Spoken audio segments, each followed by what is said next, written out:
नमस्कार एवरीवन, स्वागत है आपका पायल की बातें पॉडकास्ट में। और आज की इस एपिसोड की हमारी गेस्ट है कविता पटेल, जो एक well known makeup artist, makeup educator and साथ ही साथ इन्फ्लुएंसर भी हैं। तो जाइए इस एपिसोड को पूरा देखिएगा, क्योंकि इस पॉडकास्ट का उद्देश्य है आपको मोटिवेट, इंस्पायर और क्लियरिटी देना। सो कविता मैम, नमस्कार, स्वागत है आपका पायल की बातें पॉडकास्ट में। सबसे पहले तो थैंक यू सो मच कि आपने हमें इनवाइट किया और बहुत अच्छा लगा आपके साथ। पहले भी हम 2 बार इंस्टाग्राम पे लाइव आ चुके हैं और यहाँ पॉडकास्ट के लिए आना मुझे बहुत अच्छा लगा, उसके लिए थैंक यू। पॉडकास्ट की शुरुआत करूँ इससे पहले मैं आपसे ही आपका इंट्रो जानना चाहूँगी, क्योंकि मुझे ऐसा लगता है कि आपसे अधिक आपको और कोई नहीं जानता है, तो प्लीज़ बताइए।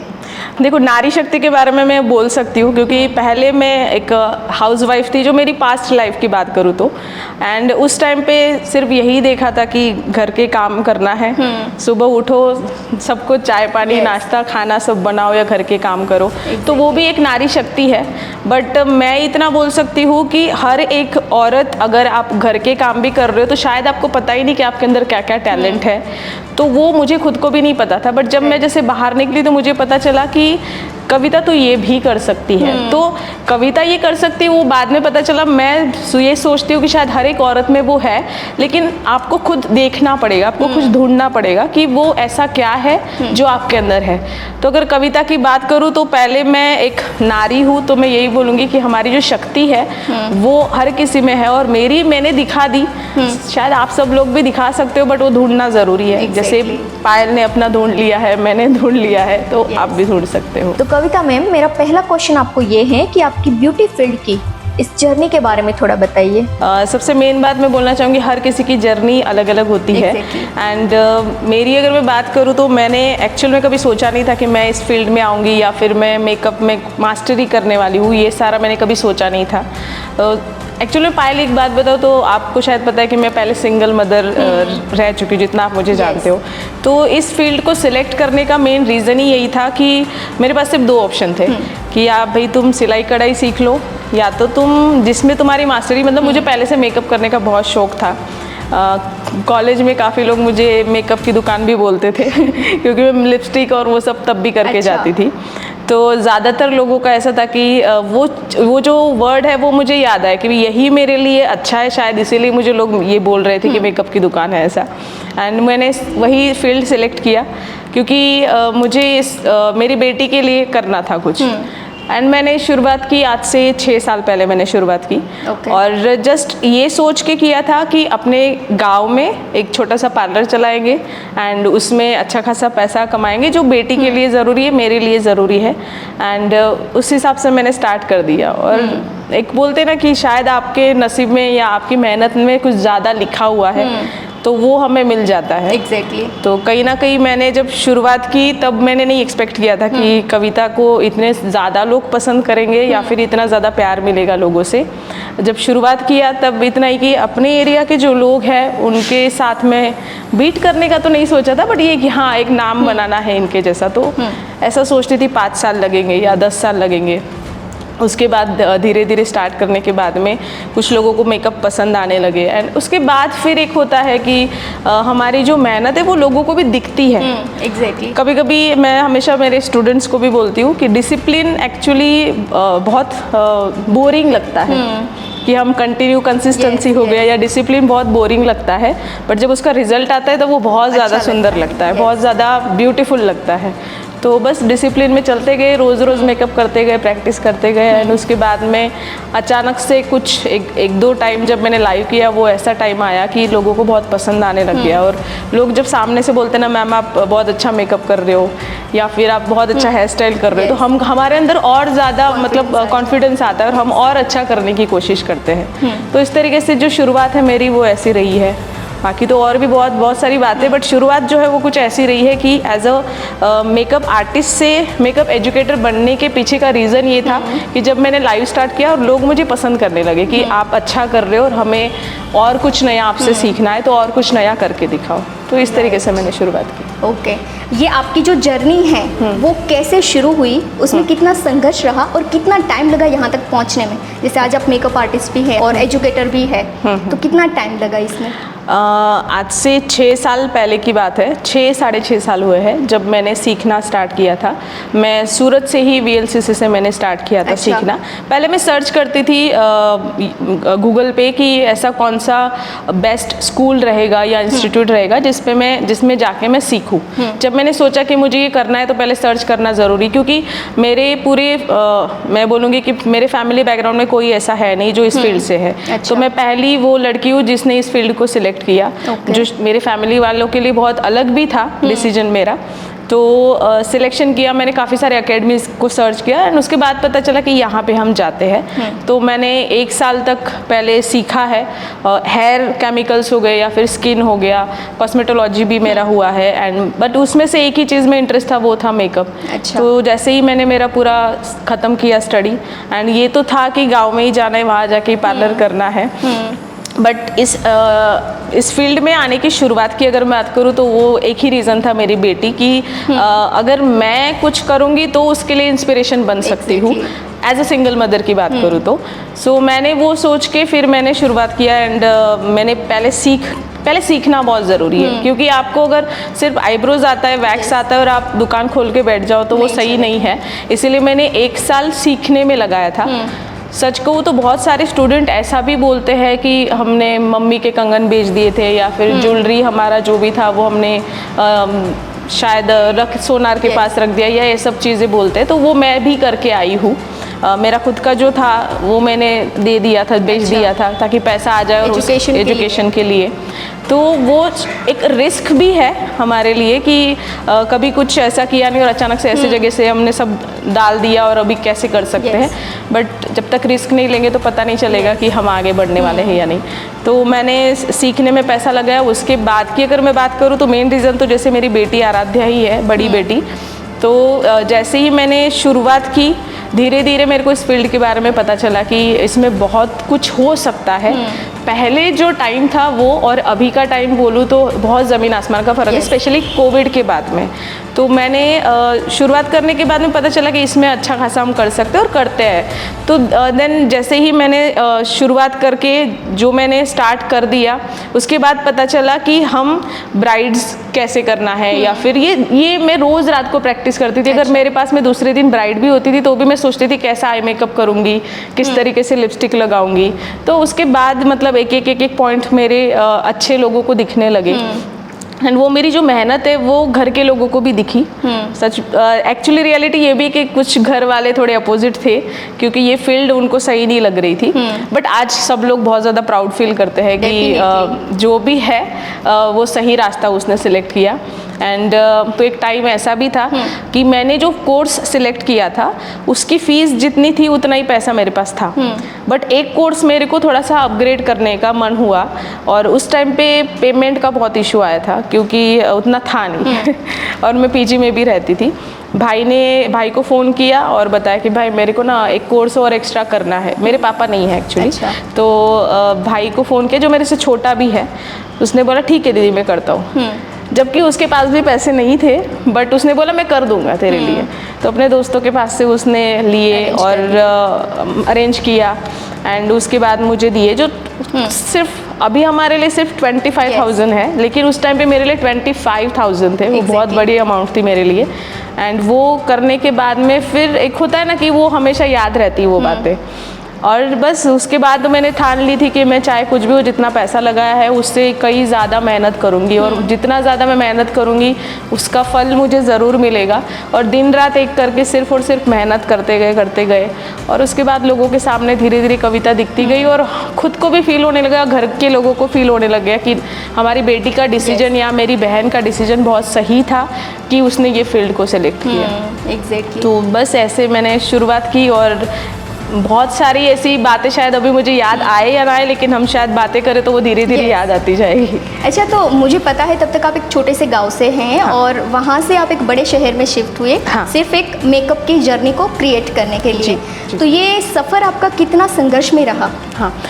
सबसे पहले जब मैंने शुरुआत की थी, मैं एक छोटे से गाँव से हूँ, महाराष्ट्र में तलोदा करके है, जो बहुत कम लोगों को पता है, जो नंदुरबार के पास है। नंदुरबार बहुत लोगों ने सुना है बट तलोदा काफ़ी कम लोगों ने सुना है। उस गांव की मैं बात करूं, जब मैंने शुरुआत की थी पायल, हम लोग अगर मेरी कोई ब्राइड होती है तो वो ब्राइड तक पहुंचने के लिए अगर मुझे 1 घंटा लगता है तो हम 1.5 घंटा या फिर 2 घंटे पहले निकलते थे, क्योंकि रास्ते इतने गड्ढे और इतने अजीब रास्ते थे। और कई बार ऐसा भी होता था कि हमें टैक्सी से जाना होता है, बस से जाना होता है।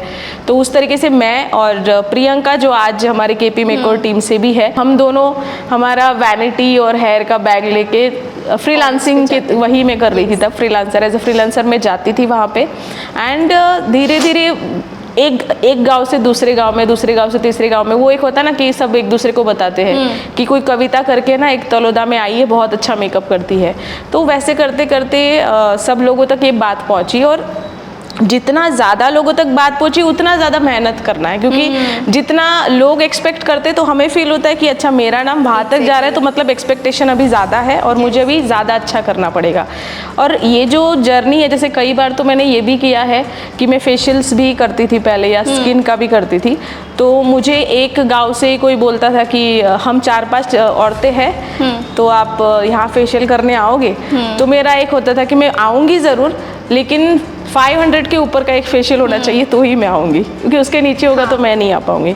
तो वो बड़ा सा बैग रेडी करो, उसमें सारा फेशियल का जितना भी सामान है वो भरो, और उसके बाद वहाँ जाओ। और 5 है तो भाई मुझे ऐसा कि चलो 500 के हिसाब से एटलीस्ट मेरे पास थोड़ा पैसा आएगा तो मैं जाती हूँ। एंड पूरा दिन मतलब उनके एक रूम सिलेक्टेड होता था, एक जन का हुआ, फिर दूसरे का करो, फिर तीसरे का, फिर चौथे का, ऐसा कर करके पूरा दिन उसमें चला जाता था। शाम को पता चलता था कि कमर की बैंड बज चुकी है हाथ दुखने लगे हैं। बट वो मेहनत के बाद जब हाथ में आपकी मेहनत की जो कमाई आती है, वो देखने के बाद बहुत ज़्यादा अच्छा लगता है कि तूने जो कमाया है वो तेरी मेहनत का पैसा है। खुशी, एंड वो खुशी बहुत अलग होती है। आज शायद हम लाखों में कमाते हैं, उससे ज़्यादा कमाते हैं, बट वो जो पहले वाला है एक्सपीरियंस, वो लाइफ का सबसे ज़्यादा खुशी देने वाला है। अब तो बहुत ज़्यादा आसान हो गया है। अच्छा, तो ये संघर्ष आपने जैसे बताया कि फ्रीलांसिंग करना, लोगों के घरों पे जाना, अनकंफर्ट जोन में रहकर काम करना, सारी चीज़ों को उठाकर जाना, तो इस पे तो हर सीज़न आती है, हर सिचुएशन को पास करके आपको जाना है। तो उस टाइम कभी ऐसा लगा कि यार ये नहीं करना है, छोड़ देते हैं, ये तो बहुत मुश्किल लगता है? जैसे थोड़ी देर पहले ही मैंने बोला कि अब जब आप डिसिप्लिन में काम करते हो या फिर आप कंसिस्टेंसी रखते हो, तो कभी ना कभी आपको ऐसा फील तो होता है कि मैं रोज़ रोज़ यही कर रही हूँ। एंड मुझे ऐसा लगता है कि कोई आर्टिस्ट ऐसा नहीं होगा जिसको शायद कभी ऐसा फील ना हुआ कि मैं आज थक गई हूँ या फिर मैं रोज़ रोज़ वही कर रही हूँ। लेकिन जितने भी आर्टिस्ट आज फेमस है या जितने भी एजुकेटर एक अच्छे लेवल पे है, कहीं ना कहीं उनको पता है कि मुझे यही करना है और इसी ने मेरे को बनाया है। फिर चाहे वो कविता पटेल हो, पायल पटेल हो, हमको इसी ने बनाया है और हम ये करेंगे। तो हमने खुद ये रास्ता सिलेक्ट किया है, तो हमें वो कंटिन्यू करना ही पड़ेगा। तो शायद ऐसा कभी हुआ है, मैं स्पेशली मेरे लिए बताऊँ तो मुझे आराध्या के लिए, बेटी के लिए हुआ है काफ़ी बार कि मैंने सिलेक्शन तो उसी के लिए किया है, लेकिन उसको जो टाइम देना चाहिए वो मैं नहीं दे पाती हूँ। तो कभी ऐसा लगा कि ये मेरी मजबूरी है इसलिए मुझे करना पड़ रहा है? मजबूरी तो नहीं बोलूँगी, मैं यही बोलूँगी कि शायद आपको ये चीज़ अगर मिल रही है आपके घर में, अगर आपके कोई सपोर्ट करने वाले हैं और आपके पास सब कुछ है। बहुत लोग बोलते हैं हमारे पास में कोई भी कमी नहीं है तो हमें कोई ज़रूरत नहीं है। बट अगर आपके पास में कोई कमी नहीं है और ज़रूरत नहीं है, फिर भी खुद के लिए करना चाहिए, क्योंकि जो आपके घर में कमी नहीं है वो शायद किसी और के वजह से नहीं है। तो आप भले छोटा सा काम करो, शुरुआत करो, एक तो अपना दिन बहुत अच्छे से निकलता है, दूसरा बहुत अजीब तरीके की बातें जो चलती दिमाग में वो नहीं चलती है। हम पॉजिटिव हमारा दिमाग रहता है एंड उस हिसाब से सबको थोड़ा बहुत अगर कुछ कर रहे हैं तो करना चाहिए। और मैं तो बस वही बोलूँगी कि बोरिंग वाला मेरे को कभी फील नहीं हुआ है, वो चीज़ मुझे फील नहीं। बट हाँ, कभी अगर तबीयत ख़राब है तो उस टाइम पे लगा कि नहीं हो रहा है बट मुझे करना पड़ रहा है। एंड वो टाइम तो बहुत स्टार्टिंग की बात है, अभी तो कितनी भी तबीयत ख़राब होती फिर भी लगता है मुझे तो करना है। अभी तो काम ही अभी हाँ बस अभी करना है। अच्छा, बहुत अच्छी बात आप बता रहे हैं। अब मुझे ये लगता है कि आपने इस फील्ड में इतना तो सर्वाइव कर लिया, यहाँ तक तो आप पहुँच गए, एक लेवल को हासिल कर लिया है। तो इस फील्ड में आपको कई सारे एक्सपीरियंस हुए होंगे, तो इस ब्यूटी फील्ड के कैसे एक्सपीरियंस आपको हुए हैं, सही और गलत दोनों आपको एक्सप्लेन करने हैं? सही की बात करूँ तो सही बहुत ज़्यादा अच्छे मुझे एक्सपीरियंस हुए। शायद ऐसा भी हो सकता है कि मैंने रास्ते सही सिलेक्ट किए थे इसीलिए, बट बहुत सारे बच्चे ऐसे भी हैं जो गलत तरीके से भी सिलेक्शन कर लेते हैं अपना। गलत मीन्स कि जैसे मैं बोलूँगी बहुत सारे ऐसे सेमिनार या ऐसे कुछ अवार्ड शो भी होते हैं जहाँ पर वो फर्स्ट स्टेज है उनको कोई ज़्यादा जानता नहीं है और वो सोचते हैं कि हम ये अवार्ड ले लेंगे तो हम फेमस हो जाएंगे। तो वो सिलेक्शन या उनका डिसीजन गलत है। तो वो एक्सपीरियंस मुझे कभी नहीं आया है। लेकिन आज अगर मेरे स्टूडेंट की बात करूँ तो बहुत लोग बोलते हैं कि मैम मैंने वहाँ 30,000 नहीं लगाया होता, 20,000 या 50,000 नहीं लगा होता और सीखने में लगा दिया होता किसी भी अच्छे टीचर के लिए, तो आज मेरे मतलब या फिर वैनिटी में लगाया होता पैसा तो मैं बहुत अच्छा करती। तो उनके जो विचार है या उनके जो एक्सपीरियंस है वो सुन के लगता है कि मैंने वो गलत डिसीजन नहीं लिया। तो अच्छा हुआ, क्योंकि मुझे एक्चुअल में वो चीज़ नहीं मैंने कभी की है। एंड दूसरा ये बोलूँगी अच्छे डिसीजन या अच्छे मेरा जो भी टाइम है या उसकी अगर मैं बात करूँ जो भी मेरे साथ सही हुआ है तो मेरे साथ ज़्यादातर अच्छा ही हुआ है। हाँ, मैं जब सूरत में पहली बार आई थी, गांव से मैंने जब सूरत में आने का सोचा, गांव में ऐसा था कि मैं लिमिटेड स्टार्टिंग जब मैंने लाइव किया था, जब मैं लोगों को पसंद आने लगी, लोग बोलने लगे कि क्लासेस दो और ज़्यादातर लोग मैंने देखे थे कि मेरे गांव के आसपास से नहीं थे। जो सूरत, गुजरात, महाराष्ट्र मतलब अलग अलग जगह से, पर मेरे आसपास से नहीं थे। तो मुझे एक ऐसी जगह दिखी जो सूरत मेरे लिए सही थी एंड ऐसी भी जगह है जहाँ पे बहुत लोग इजीली आ सकते हैं। तो मैंने सोचा कि सूरत हम शिफ्ट कर देते हैं। स्टार्टिंग में मैं बहुत ज़्यादा घबराई हुई थी कि शिफ्ट करूँगी तो कैसे होगा, क्या होगा। एंड उसके बाद मैं फिर भी हिम्मत की कि चलो। इससे पहले सूरत से आपका कोई नाता था? हाँ, क्योंकि मेरा जो एजुकेशन है वो सूरत में ही हुआ था। तो 1 साल में रही थी, बट मेरा इतना ही था कि मैं पीजी से अकेडमी से पीजी, बस उतना ही मैंने देखा हुआ है। उसके ज़्यादा मैंने मतलब उससे ज़्यादा मैंने कुछ वो नहीं किया था। हाँ, बीच में 1-2 क्लास 5-6 दिन के ऐसे मैं सूरत में करके गई हूँ। तो उसके बाद मैंने यही सोचा कि सूरत ही अच्छा है। तो सूरत में आने का जब मैंने सोचा, उसके बाद की अगर मैं बात करूँ तो जैसे ही मैं सूरत में आई थी, मेरे अकाउंट में शायद 2-2.5 लाख जमा किए थे मैंने ब्राइड्स के जो मैंने कमाए थे। एंड मुझे पता था कि ये सारे चले जाने वाले हैं, क्योंकि घर में जो भी है वो सब सामान से लेके हमें सब कुछ रखना पड़ता है। तो कुछ चीज़ें मैं लेके आई थी, मम्मी साथ में थी और बेटी साथ में थी, बट धीरे धीरे सारा सामान लेते लेते मैंने शिफ्ट किया। ये मैं इसलिए बता रही हूँ क्योंकि वो मेरा एक्चुअल में एक्सपीरियंस ख़राब था। जिस घर को मैंने सिलेक्ट किया था, हमने सामान सारा रख दिया घर में। उसके बाद में रात को घर मालक जो है वो आते हैं और बोलते हैं ऑनर कि दीदी सॉरी, आपको ये घर खाली करना पड़ेगा। अच्छा, पहले ही दिन? हाँ, पहले ही दिन। मैंने बोला भाई क्यों, क्या हुआ? तो वो बोलते हैं कि आप काठियावाड़ी नहीं हो इसलिए आपको खाली करना पड़ेगा। तो मैंने बोला कि ऐसा, मतलब मैंने तो आपसे पहले बात की थी ना, मैं पटेल ही है मेरे। तो बोलते कि नहीं, हमारा यहाँ पे ऐसा होता है कि उनको ही देते हैं ऐसा। तो मैंने बोला कि भाई ऐसा तो कैसे मैं अचानक खाली करूँगी। फिर उन्होंने बोला कि 8 दिन है आपके पास, सॉरी दीदी बट आपको करना पड़ेगा। तो पहले मैं तो टेंशन में आ गई, क्योंकि आप अलग सिटी में हो, अचानक से आप आए, तो बहुत ज़्यादा घबरा गई थी मैं। फिर मैं दूसरे दिन से, ना मेरे पास स्कूटर थी ना मेरे पास 4 व्हील, तो दूर की बात है। तो मैं रोज़, मैं जो प्रियंका की मैं बात कर रही हूँ, मैं और प्रियंका रोज़ हम लोग जाते थे ऑटो से और घर ढूंढते रहते या फिर ब्रोकर को कॉल करते थे। तो वो टाइम, मतलब आप यहाँ के काम शुरू करने से पहले ही वो सारी परेशानियाँ आनी शुरू हो गई थी। एंड उसके बाद मैंने 4 दिन के बाद एक घर ढूंढा जो बहुत दूर हो गया था मेरे लिए, जहाँ पर मेरे को काम करना था उस हिसाब से। फिर वो चेंज किया। वहाँ जाके हुआ ऐसा कि बजट जो पहले मेरा था वो थोड़ा ज़्यादा हो गया, कि इतने में अगर मैं करने वाली थी, घर का भाड़ा हो गया वो सब कुछ, तो वो ज़्यादा बढ़ गया। तो मेरे को और डर लगने लगा कि मैं कैसे मैनेज करूँगी, क्योंकि अगर आप 6,000 जहाँ देने वाले हो आपको 13,000 देने पड़े तो डर एक अलग रहेगा, क्योंकि आपका अर्निंग अभी इनकम नहीं है और आप जो कमा के लाए वो आपको खर्चा कर देना है पूरा। तो वो एक डर बहुत ज़्यादा था, बट हिम्मत थी कि मैं कर लूँगी ऐसा।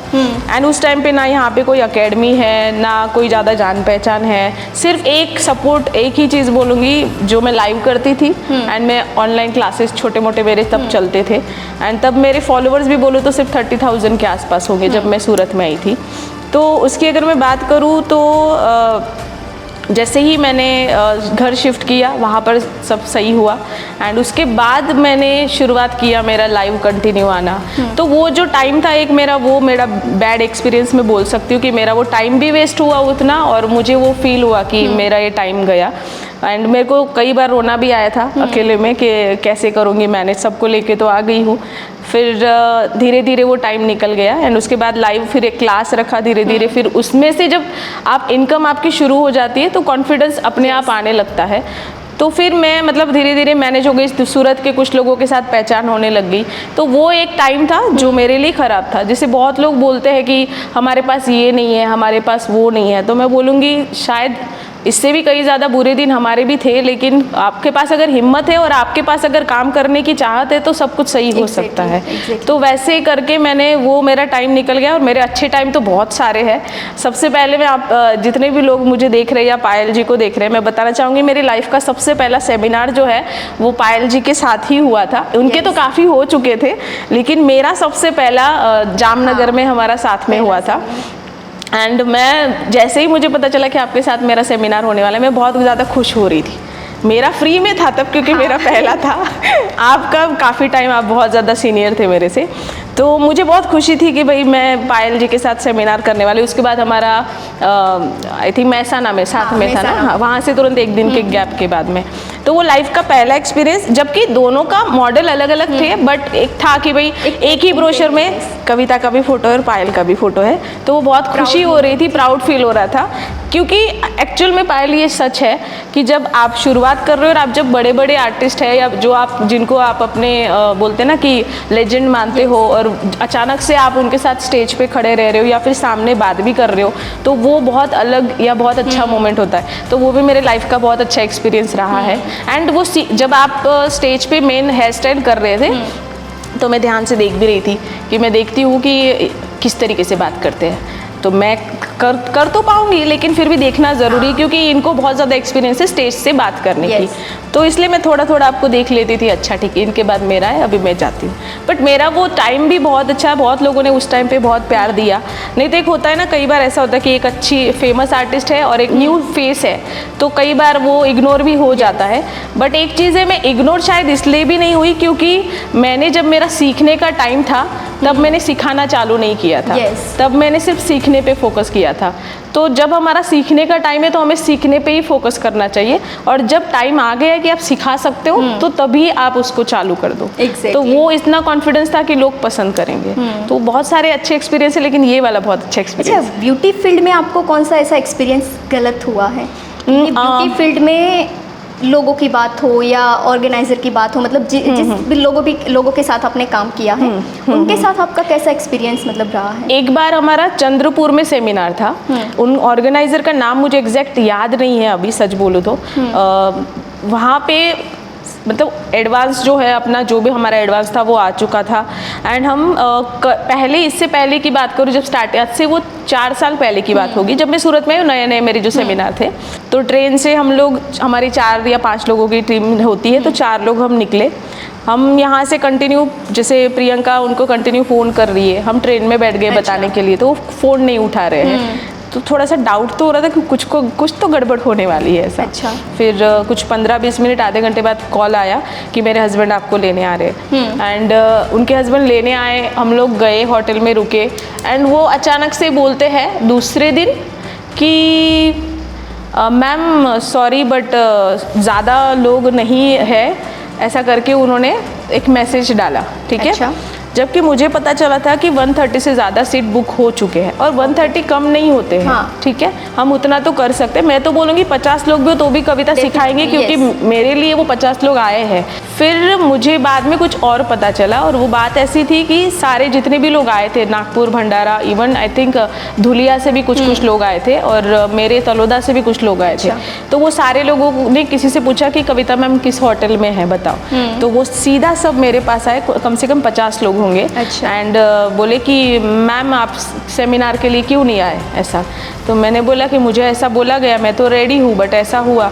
सेमिनार के लिए नहीं, उन्होंने एक दिन पहले उनको बताया गया कि सेमिनार कैंसिल हो रहा है, कविता मैम नहीं आए हैं। मतलब आप निकल चुके थे यहाँ से? और किसी ने उनको बताया कि वो आ चुकी है, क्योंकि मैं स्टोरी रख रही थी, बोले वो आ चुके हैं, वो होटल में है, वहाँ पे जाइए। एंड सब आने के बाद में उस टाइम पे वो बोलते हैं कि उन्होंने कुछ मैनेजमेंट ही नहीं किया है, एंड हमारा पैसा भी वो दे नहीं रहे हैं वापस। तो मुझे उस टाइम पे बहुत बुरा लगा, क्योंकि बहुत लोग के पैसे भी उन्होंने लिए थे, और जिस हॉल में होने वाला था वहाँ पर मैं गई तो वहाँ कोई तैयारी नहीं थी। सेमिनार की या कुछ भी, कैंसिल ही कर दिया। हाँ, और आज भी वो रील मैंने डाला हुआ है। वो रील में स्पेशली गई थी दिखाने के लिए कि देखो भाई मैं हूँ यहाँ पे, ताकि कई बार ऐसा हो सकता है कि लोग ऐसे बोले कि आर्टिस्ट नहीं है तो वो हमारे नाम पे भी आ सकता है और स्टूडेंट को लगे कि कविता ने ऐसा क्यों किया। तो स्पेशली मैं वहाँ गई एंड दिखाया कि भाई यहाँ पे इन्होंने ही कुछ किया नहीं है, मैं तो आई हूँ। तो सारे जितने भी स्टूडेंट आए तो वो मिले, अच्छे से सेल्फी लिया, केक वेक कट करा, वो मेरे साथ लेके आए, वो बहुत अच्छा लगा उनसे मिलके। बट दुख यही था कि सबके पैसे वापस नहीं मिले थे एंड जो भी ऑर्गेनाइजर पैसे था, ले लिए थे ऑर्गेनाइजर ने, हाँ, और उन्होंने पैसे भी नहीं दिए थे टिकट्स के सारे, तो वो बहुत ज़्यादा गुस्से में थे और सब बोल भी रहे थे हम केस करेंगे, ये सब चल रहा था। तो वो कहीं ना कहीं ऑर्गेनाइजर को लेकर मुझे वो बैड एक्सपीरियंस मेरा है। बहुत सारे अच्छे ऑर्गेनाइजर्स भी है, बहुत अच्छे से मैनेजमेंट उनका रहता है, लेकिन ऐसे कुछ जो लोग होते हैं उनके वजह से जो अच्छे हैं उनका नाम भी खराब होता है, जो मुझे भी लाइफ में मतलब ये वाला एक्सपीरियंस है। और जब से ये हुआ है तब से हमारे टर्म्स कंडीशन जो है वो बहुत ज़्यादा चेंज हो चुके हैं अभी, तो हम लोग बहुत संभाल के काम करते हैं। इसीलिए मेरा क्वेश्चन करने का मतलब ही यही था, रीज़न यही था कि मैं जानना ये चाहती थी कि आजकल कई सारे लोग इस फील्ड के अंदर आ रहे हैं और ये हम आपको और मुझे देखकर ये सपने देख रहे हैं कि मुझे भी इनकी तरह बनना है, तो ये उनको नहीं पता चलेगा तो वो बार बार थाप खाएगा, बार बार मिसगाइड जाएगा, बार बार भटकेगा, क्योंकि उसको तो पता नहीं है कि भाई हमें भी इस फील्ड में जाना है और करना है। सिर्फ मेरे साथ नहीं, मुझे लगता है और भी काफ़ी सारे लोगों के साथ हुआ है, जो आजकल सुनने में भी आया है। और भी कुछ नाम है जो बोलते हैं कि हमारे साथ में बुलाया या फिर पैसे पूरे ले लिए या बट हमें सेमिनार के लिए मना कर दिया, या फिर ये मैम आ नहीं रही है, वो मैम आ नहीं रही है, ये सर आ नहीं रही है, ऐसे बोल के। बट ये भी एक चीज़ है और कई सारे लोग ऐसे भी हैं जो फेमस होने के लिए सामने से बोलते हैं ऑर्गेनाइज़र को कि हमारा आप सेमिनार करो। तो कहीं ना कहीं मैं वही बोलूँगी कि आपका जो सीखने का टाइम है उसमें ज़्यादा टाइम दो, तो आपको किसी को सामने से बोलने की ज़रूरत नहीं पड़ेगी कि आप हमारा सेमिनार करो। क्योंकि अगर आप आर्टिस्ट हो, आप एजुकेटर हो और आपके अंदर वो टैलेंट है, तो किसी को भी बोलने की ज़रूरत नहीं पड़ती है, सामने से आपको इन्वाइट किया जाता है और आपकी जो मेहनत है वो आपको उसका जो चार्ज आप बोलते हो वो आपको मिलता भी है, क्योंकि आप उसके लायक हो और आपने खुद अपनी मेहनत से आपने उस जगह बनाई है वो। तो वैसे सबको बोलूँगी कि भाई देखो संभाल के किसी के, इवन हम जब फ्रीलांसिंग करने जाते हैं, ब्राइड्स के लिए जाते हैं, तो उन सारे ब्यूटिशियंस को भी बोलूँगी कि कभी भी आप ऐसे किसी गांव में जा रहे हो जहाँ पर आपको कुछ आइडिया नहीं है। जैसे राजस्थान में मेरा एक बार ब्राइड थी, तो मैंने बहुत सारी डिटेल उनसे ली थी, मैंने कम से कम 4 अलग अलग नंबर उनसे लिए कि आपके जो भी रिलेटिव्स है नंबर दो, मुझे कैसे आना है, क्या आना है, कहाँ पे आना है वो बताओ, क्योंकि राजस्थान बहुत बड़ा है और बहुत छोटे छोटी जगह भी होती है और बहुत कोने में होती है, बहुत बड़ी जगह भी होती है, ऐसा भी होता है। तो वहाँ तक जाना है तो सब पता होना चाहिए एंड वो पहले से ही आप अपना पूरा बात उनसे कर लो क्लियर कि हमें यहाँ तक लेने आ जाना, या फिर हमें ये चीज़ें चाहिए, रूम हो गया या फिर जो भी है, ताकि एन वक्त पे आपके साथ में कुछ गलत ना हो।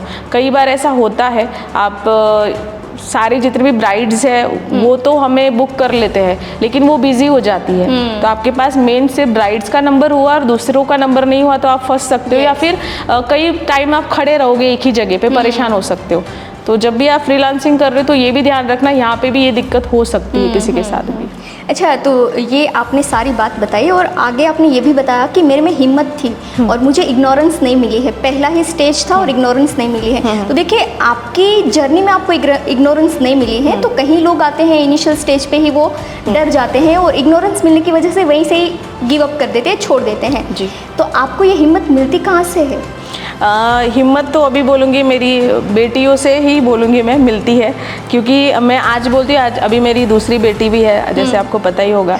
तो मैं आजकल बोलने लगी हूँ कि मेरी पहली बेटी जो है उसकी वजह से मैंने डिसीजन लिया था कि मुझे इस फील्ड में आना है, मतलब मुझे नॉलेज लेना है। तो सरस्वती लेने के लिए मैंने पहले सोचा कि भाई सरस्वती मेरे पास आनी चाहिए, तो पहली बेटी को मैं बोलती कि ये मेरी सरस्वती, और दूसरी बेटी को मैं आजकल बोलने लगी ये मेरी लक्ष्मी है। तो सरस्वती माता है तो लक्ष्मी माता अपने आप साथ में आ गए हैं। तो कहीं ना कहीं सबसे बड़ी हिम्मत मैं बोलूँगी मेरी बेटियाँ है। एंड दूसरा ये भी है कि जब अगर आपको ऐसा होता है ना कि आपको किसी चीज़ की नीड है और आपको हर बार किसी से मांगना पड़ता है, जैसे कि हाउसवाइफ है, मैं ऐसा नहीं बोल रही कि सारी हाउसवाइफ के साथ ये होता है, लेकिन आपको छोटी छोटी चीज़ें चाहिए और वो आपको टाइम से ना मिले, आपके लिए भी और आपके बच्चों के लिए भी, तो तब आपको फील होता है कि यार तू इतना पैसा भी नहीं कमा सकती कि तू इतनी छोटी सी चीज़ ले सके ऐसा। तो उस टाइम पे फील हुआ था कि नहीं, मुझे अभी खुद कुछ करना पड़ेगा, तभी मतलब जो भी मुझे चाहिए वो मिलेगा। एंड वो जब मैंने शुरुआत किया, और फिर जब आप अर्निंग करते हो तो आपको वो ज़रूरत नहीं पड़ती है कि आप सामने वाले को बोलो। तो कहीं ना कहीं हिम्मत की बात करूँ तो हिम्मत वहाँ से बच्चियों में से तो आई। शुरुआत ही मैंने मेरी बेटी से की है कि इसके लिए मुझे करना है, खुद के लिए भी करना है। क्योंकि मैं सिर्फ ये बोलूँगी कि मैंने मेरी बेटी के लिए किया है तो मेरी बेटी भी वही सीखेगी कि उसको भी किसी और के लिए ही करना है। फिर अब मैं उसको ये भी सिखाती हूँ कि सिर्फ दूसरों के लिए नहीं, खुद के लिए भी करना पड़ेगा। क्योंकि तो वो सोच अलग हो जाती है और ये सोच अलग हो जाती है कि हम ज़्यादातर औरतों का नेचर है वो घर के लिए ज़्यादा कर देती है, फिर वो भूल जाती है कि वो खुद भी है।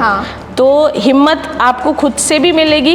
एंड दूसरा, मैं हमेशा बोलूँगी कि आपको हिम्मत तभी आती है जब आपके पास में परफेक्ट नॉलेज हो, क्योंकि आपके पास नॉलेज हो तो आपको डर नहीं रहेगा उसको प्रेजेंट करने में। तो एक हिम्मत आपके नॉलेज से आएगी, दूसरा नॉलेज की वजह से जो आप अर्निंग कर रहे हो, जो पैसा आपके पास आ रहा है। तो दो चीज़ें हैं, जब इंसान के पास पैसा आता है तब भी उसके अंदर हिम्मत होती है, या तो फिर उसका नाम अच्छा होता है। कुछ लोग नाम कमाते हैं, कुछ लोग पैसा कमाते हैं, और फेम और नाम दोनों अलग चीज़ है, मतलब पैसा और नाम दोनों अलग चीज़ है, लेकिन दोनों से भी हिम्मत तो मिलती है आपके पास। एंड मैं बोलूँगी दोनों भी मेरे पास में अभी है और दोनों भी बहुत मेहनत से बनाई हुई है, और वो हमेशा टिकी रहेगी, क्योंकि आगे भी ऐसी लाइफ में लेके जाने वाली हूँ मेरी। तो हिम्मत वहाँ से मिलती है, फैमिली से भी मिलती है। फैमिली की बात करूँ तो फैमिली में थोड़ा भी डिस्टर्बेंस हुआ तो शायद हमको ऐसा है कि बाहर वाले हमें तोड़ नहीं सकते, लेकिन घर वाले तोड़ देते हैं। तो फैमिली भी हिम्मत है बहुत बड़ी, सारे लोग साथ में हैं और सपोर्ट करते हैं, तो वो भी हिम्मत है कि साथ में है तो तुम करो, हम तुम्हारे साथ हैं। सही है, मेन हिम्मत फैमिली होता है, जैसे आपने बोला कि बाहर वाले की कोई वो कुछ नहीं होती है तोड़ देने की, घर वाले ही इनफ हो जाते हैं। अच्छा, तो कविता मैम, आपको पता था कि आपने जब शुरुआत की और आप यहाँ तक पहुँच जाओगे? नहीं, अंदाजा था थोड़ा? नहीं मैंने नहीं सोचा था। मैं बोल रही हूँ ना कि मैंने सिर्फ यही सोचा था कि मैं मेरे गांव में जाके अच्छा सा सैलून या पार्लर बोलेंगे वो खोल लेंगे, एंड उतने एरिया में मैं फेमस हो जाऊंगी। इतना मैंने सोचा था कि भाई मेरा नाम हो जाएगा, मैं अच्छी जितनी भी पार्लर वाली दीदियाँ हैं या ब्यूटिशियंस है उनके नाम में मेरा नाम आना चाहिए। अच्छा। ये भी सोचा था कि 5 साल लग सकते हैं या फिर 3 साल लग सकते हैं, बट ये नहीं सोचा था कि 2 ही महीने में कविता सबसे ज़्यादा फेमस हो जाएगी उस एरिया में। सबसे मेन बात करूँ तो मेरी जो पहली ब्राइड थी वो पॉलिटिशियन फैमिली से थे, उनके पापा पॉलिटिक्स में थे। तो जैसे ही उसका मेकअप किया और सब लोग, बहुत ज़्यादा लोग थे वहाँ पे, और अचानक से उसको देख के सब बोल रहे कि बहुत अच्छा किया है, बहुत अच्छा किया है। और सब लोग एक दूसरे को बोल रहे कि ये ना कविता पटेल करके कोई आई है, वो अभी सीख के ये बहुत अच्छा कर रही है। तो जब मुझे बाद में पता चला कि इतने लोग तेरे को पसंद करने लग गए तो वो बहुत ज़्यादा अच्छा लगा। फिर फील हुआ कि तुम कम टाइम में फेमस हो सकते हो, बट वही है कि वो कम टाइम नहीं है, क्योंकि मैंने रात भर जाग के भी कभी कभी मेहनत की, वो शायद लोगों को नहीं दिखी। मैं हमेशा स्टूडेंट को भी बोलती हूँ कि आप दिन में 1 घंटा मेहनत करते हो उसमें, और दिन में 5 घंटा मेहनत करते हो उसमें फ़र्क है। तो जो 5 घंटा मेहनत कर रहा है वो 1 साल में फेमस हो जाएगा, पर जो 1 घंटा मेहनत कर रहा है उसको 5 साल लगेंगे फेमस होने में। तो मैंने नहीं सोचा था एक्चुअल में कि मैं इस जगह पे आऊँगी, पर जैसे मैंने बोला कि लाइव स्टार्ट किया कोविड के टाइम पे, जब लोग बोलने लगे कि आप बहुत अच्छा कर रहे हो मैम, आप गाना गाते गाते मेकअप करते हो, हमें बहुत अच्छा लगता है, बोर नहीं होता। कोविड के टाइम की बात करूँ, लॉकडाउन की बात करूँ, तो लॉकडाउन के बाद सब लोग घर पे थे और ज़्यादातर लोग देख रहे थे, बहुत अच्छा भी लग रहा था कि इतने लोग हमें देख रहे हैं और पसंद कर रहे हैं। तो उनके वो जो शब्द थे हमारे लिए, उन्होंने ज़्यादा हिम्मत दी, और वो ज़्यादा हिम्मत की वजह से मैं और ज़्यादा लाइव आने लगी, और ज़्यादा मेरा काम दिखाने लगी। एंड कहीं ना कहीं उसके बाद जो स्टेज आया है अचानक से, आपका नाम जो है, या फिर इवन लोग आपको जब पसंद कर रहे हैं और एक दूसरे को बता रहे कि यार तू ना कविता को फॉलो कर, वो है ना बहुत अच्छा लाइव करती है। अच्छा। तो उनके वजह से हिम्मत आई, और धीरे धीरे यहाँ तक कैसे पहुँच गई वो तो अभी भी ऐसा कभी कभी सोचती हूँ कि मैं कहाँ से कहाँ पर आ गई। सोचा तो नहीं था, लेकिन अब लगता है कि तुम्हारी जगह ये थी, तुमने इतनी मेहनत की है इसलिए तुमको ये जगह मिली है। तो एक बात ज़रूर है कि कोई भी मेहनत करे अगर सही तरीके से, तो वो ये लेवल के इससे ऊपर का लेवल भी मतलब वो हासिल कर सकता है। तो मतलब कोविड जो थे वो सबके लिए बुरा समय था, पर आपके लिए वो भगवान की देन थी। मतलब मेरे लिए नहीं, शायद बहुत सारे ब्यूटिशियंस के लिए अच्छा था, क्योंकि हम लोगों को बहुत सारी नई चीज़ें पता चली है। जैसे मैं अगर लाइव आ रही हूँ या बहुत सारे लोग और भी लाइव आ रहे थे, ऐसे ऐसे प्रोडक्ट्स के नाम पता चले जो हमने कभी सुने भी नहीं थे। क्योंकि कोविड के पहले, लॉकडाउन के पहले की बात करूँ, शायद बहुत सारे लोग पैनकेक तक सीमित थे। बट जैसे ही लाइव आना शुरू किया तो लोगों को ये भी पता चला नार्स भी है, हो गया, हाँ, हुडा ब्यूटी भी है, तो ये सारे नाम भी पता चलने लगे। फिर लोगों को ये भी पता चलने लगे कि भाई चलो इंस्टाग्राम, बहुत लोग इंस्टाग्राम यूज़ नहीं कर रहे थे, वो लोग इंस्टाग्राम यूज़ करने लग गए, उनको और भी नई बातें पता चली। तो देखो कोविड, शायद लॉकडाउन की बात करें तो किसी के लिए अगर बुरा भी है तो शायद जिनके भी लोग उनके परिवार से चले गए छोड़ के, उनके लिए बुरा तो चलो हर किसी के लिए है। बट एक चीज़ है कि आपने कोविड में बहुत कुछ ऐसा सीखा है जो आज तक आपने कभी किया ही नहीं था। अगर आपने एक इंस्टाग्राम आईडी भी नहीं ओपन की है या बनाई है अपनी उस टाइम पे, तो वो भी आपने नया ही सीखा ना, क्योंकि वही टाइम था जब आपको पता चला कि सोशल मीडिया में ये चीज़ है जो बहुत ज़्यादा वायरल होने वाली है आगे जाके। और आज ऐसा भी हो सकता है, जब मैं उस टाइम की बात करूँ, कोविड से मैंने जब लाइव स्टार्ट किया, कुछ 5500 फॉलोअर्स थे मेरे, मैंने पहला लाइव किया था, एंड उसके बाद धीरे धीरे फिर मैंने फेसबुक पे भी लाइव किया। बट तब तो नहीं सोचा था ना कि कविता को इतना लोग पसंद करेंगे, या फिर यही वो प्लेटफॉर्म है जिससे मेरा अर्निंग सोर्स आगे जाके ये बनने वाला है, या फिर मैं ऑनलाइन क्लासेस करने वाली हूँ। तब मैंने ऐसा कुछ नहीं सोचा था। तो वो मेरे लिए भी अच्छा था और उन सब लोगों के लिए भी अच्छा था जो शायद हमें देख देख के बहुत सारी चीज़ें सीख रहे थे। क्योंकि कई बार ऐसा होता है कि जैसे हम फ्री में अगर सिखा रहे हैं तो हमें वो शौक है, लेकिन जिनको सीखने मिले शायद हमारे एक पॉइंट ऐसे हो सकते हैं जो उनके लिए लाखों रुपए का हो सकता है, जो वो बहुत जगह ढूंढ रहे थे लेकिन उनको नहीं मिला और उनको लाइव जो है उसमें मिल गया। तो सबके लिए अच्छा ही था। बट नजरिया अलग अलग होता है सबका। अगर निकाल सके तो उसमें से भी अमृत निकलता सब कुछ निकाल सकते हैं। Exactly. कविता मैम, तो मुझे ये बताइए, जैसे आपने इस फील्ड के अंदर आज के समय में आपके पास बहुत सारे स्टूडेंट्स आते हैं, राइट, और आप देख रहे होंगे मार्केट में कि नई यूथ भी आ रही है, नई जनरेशन मार्केट में आ रही है और बहुत आगे भी जा रही है, कम टाइम के अंदर आगे जा रही है, तेजी से ग्रो कर रही हैं। तो उनके लिए आप क्या ऐसा बताओगे कि उनकी ग्रोथ हो और वो भटक ना जाए, क्योंकि आगे जितनी जल्दी से जा रहे हैं उतना गिरने के चांसेस भी बहुत ज़्यादा हैं। तो आपके एक्सपीरियंस से उनको क्या आप राय दोगे? पायल जी, अगर मैं बात करूँ, जैसे कि बहुत सारे लोग बहुत जल्दी ग्रो कर रहे हैं, दो चीज़ें हैं। एक तो कुछ लोग ट्रेंड के साथ चलते हैं, और जैसे ही कोई लोग ट्रेंड के साथ चल रहे हैं वो जल्दी फेमस हो जाते हैं। जब आप ट्रेंड के साथ चल रहे हो, फेमस हो रहे हो, बहुत अच्छी बात है, लेकिन अगर आप अपनी आइडेंटिटी बना के चल रहे हो तो वो उससे भी ज़्यादा अच्छी बात है। जैसे कि अगर मैं अभी बात करूँ कि सपोज मैं लाइव कर रही थी, लोगों को अच्छा लग रहा था, ठीक है, या फिर अभी कुछ रील्स हम ऐसे बनाते हैं जो लोगों को बहुत अच्छे लगते हैं, कुछ ट्रिक चाहिए या जो भी है, तो वो उनके दिमाग में एक आइडेंटिटी हो गई है। जैसे कुछ नाम हमारे आगे लगाए जाते कि ये कर सकती है, ये इसके लिए फेमस है। तो जितने भी बच्चे हैं, अगर आप फेमस हो रहे हो बहुत अच्छी बात है, लेकिन ऐसा भी हो सकता है कि एक ट्रेंडिंग रील है, आपने वो ट्रेंडिंग रील बना ली और मिलियंस में फॉलोअर्स आ गए, तो आप उतने टाइम में बहुत फेमस हो गए। लेकिन जो लोग आपको पसंद कर रहे हैं वो बाद में भी एक्सपेक्ट करते हैं कि ये बाद में भी ऐसा कुछ देगी हमें, बट आपने शायद तब सिर्फ ट्रेंड के चक्कर में एक रील बनाया था, फेमस हो गए, लेकिन बाद में आपको खुद ही नहीं पता है कि आपको क्या करना है। इसीलिए अगर आप फेमस हो रहे हो बहुत अच्छी बात है, लेकिन आप सोचो कि मैं अब ऐसा क्या करूं जिससे मेरी खुद की आइडेंटिटी बने, मेरी एक अलग पहचान बने, जिससे आप ट्रेंडिंग और अपनी आइडेंटिटी को दोनों को मिक्स करके कुछ ऐसा करो जिससे कि आप मतलब वहाँ पे स्टेबल रह सको। क्योंकि एक होता है ना, नाम तो बन जाता है बट वहाँ पहुँचने के बाद उसको टिका पाना बहुत मुश्किल है। इसीलिए जितने भी लोग ऐसे हैं जो नए बच्चे हैं, अगर आप फेमस हो रहे हो, मुझे तो बहुत खुशी होती है जब स्टूडेंट आता है और वो बहुत अच्छा वर्क कर रहा है, लेकिन वही है कि आप हमसे इंस्पायर्ड होके अपना कुछ ऐसा ऐड करो जिससे आपकी अलग पहचान बने, और वो अलग पहचान सिर्फ आपकी रहे और आपकी आइडेंटिटी रहे। फिर भले वो ट्रेंड के साथ भी चल रही है तो वो ज़्यादा लंबे टाइम तक काम कर सकते हैं। अदरवाइज सिर्फ ट्रेंड तक सीमित रहेंगे तो वो जितना जल्दी, जैसे कलर व्हील की लैंग्वेज में समझा देती हूँ, शायद वो हेयर में भी आता है, ब्लू कलर है जो हेयर पे या फिर आईज में भी हम मेकअप जब करते हैं जो सबसे जल्दी लग जाता है, क्योंकि उसकी इंटेंसिटी बहुत हाई होती है, वो जैसे ही टच होता है वो लग जाता है। लेकिन ब्लू कलर एक ऐसा कलर है जो सबसे जल्दी फेड भी हो जाता है। फिर वो हेयर में हाईलाइट किया हो तो वो 2-3 दिन में या 2-3 वॉश में तुरंत निकल जाता है। और आईज में भी ऐसा होता है कि ब्लू कलर लगेगा बहुत जल्दी, पर वो जैसे ही ब्लेंड करेंगे तो तुरंत वो निकल जाएगा, तुरंत फेड हो जाएगा। तो आपने ट्रेंड के साथ जब काम किया ना, तो आप बहुत जल्दी मतलब उभर के आ गए, लेकिन आप बहुत जल्दी डाउन भी हो गए। क्यों? क्योंकि आपकी कोई आइडेंटिटी नहीं थी। बट अगर हम येलो कलर की बात करें तो येलो कलर एक ऐसा कलर है जो हेयर की बात ले लो या आईज की बात ले, वो लगता जल्दी नहीं है, उसके लिए मेहनत लगती है। हमें अगर येलो कलर लगाना है तो हमें कंसीलर पहले लगाना पड़ेगा या फिर येलो बेस बनाना पड़ेगा, फिर येलो कलर पक्का बैठता है। हेयर में भी बात करें जो ब्लॉन्डिंग सबसे ज़्यादा, जैसे आप मैं सब करते हैं, तो जो पेलेस्ट येलो है वो है ब्लॉन्डिंग, जो हम लोग आजकल करते हैं।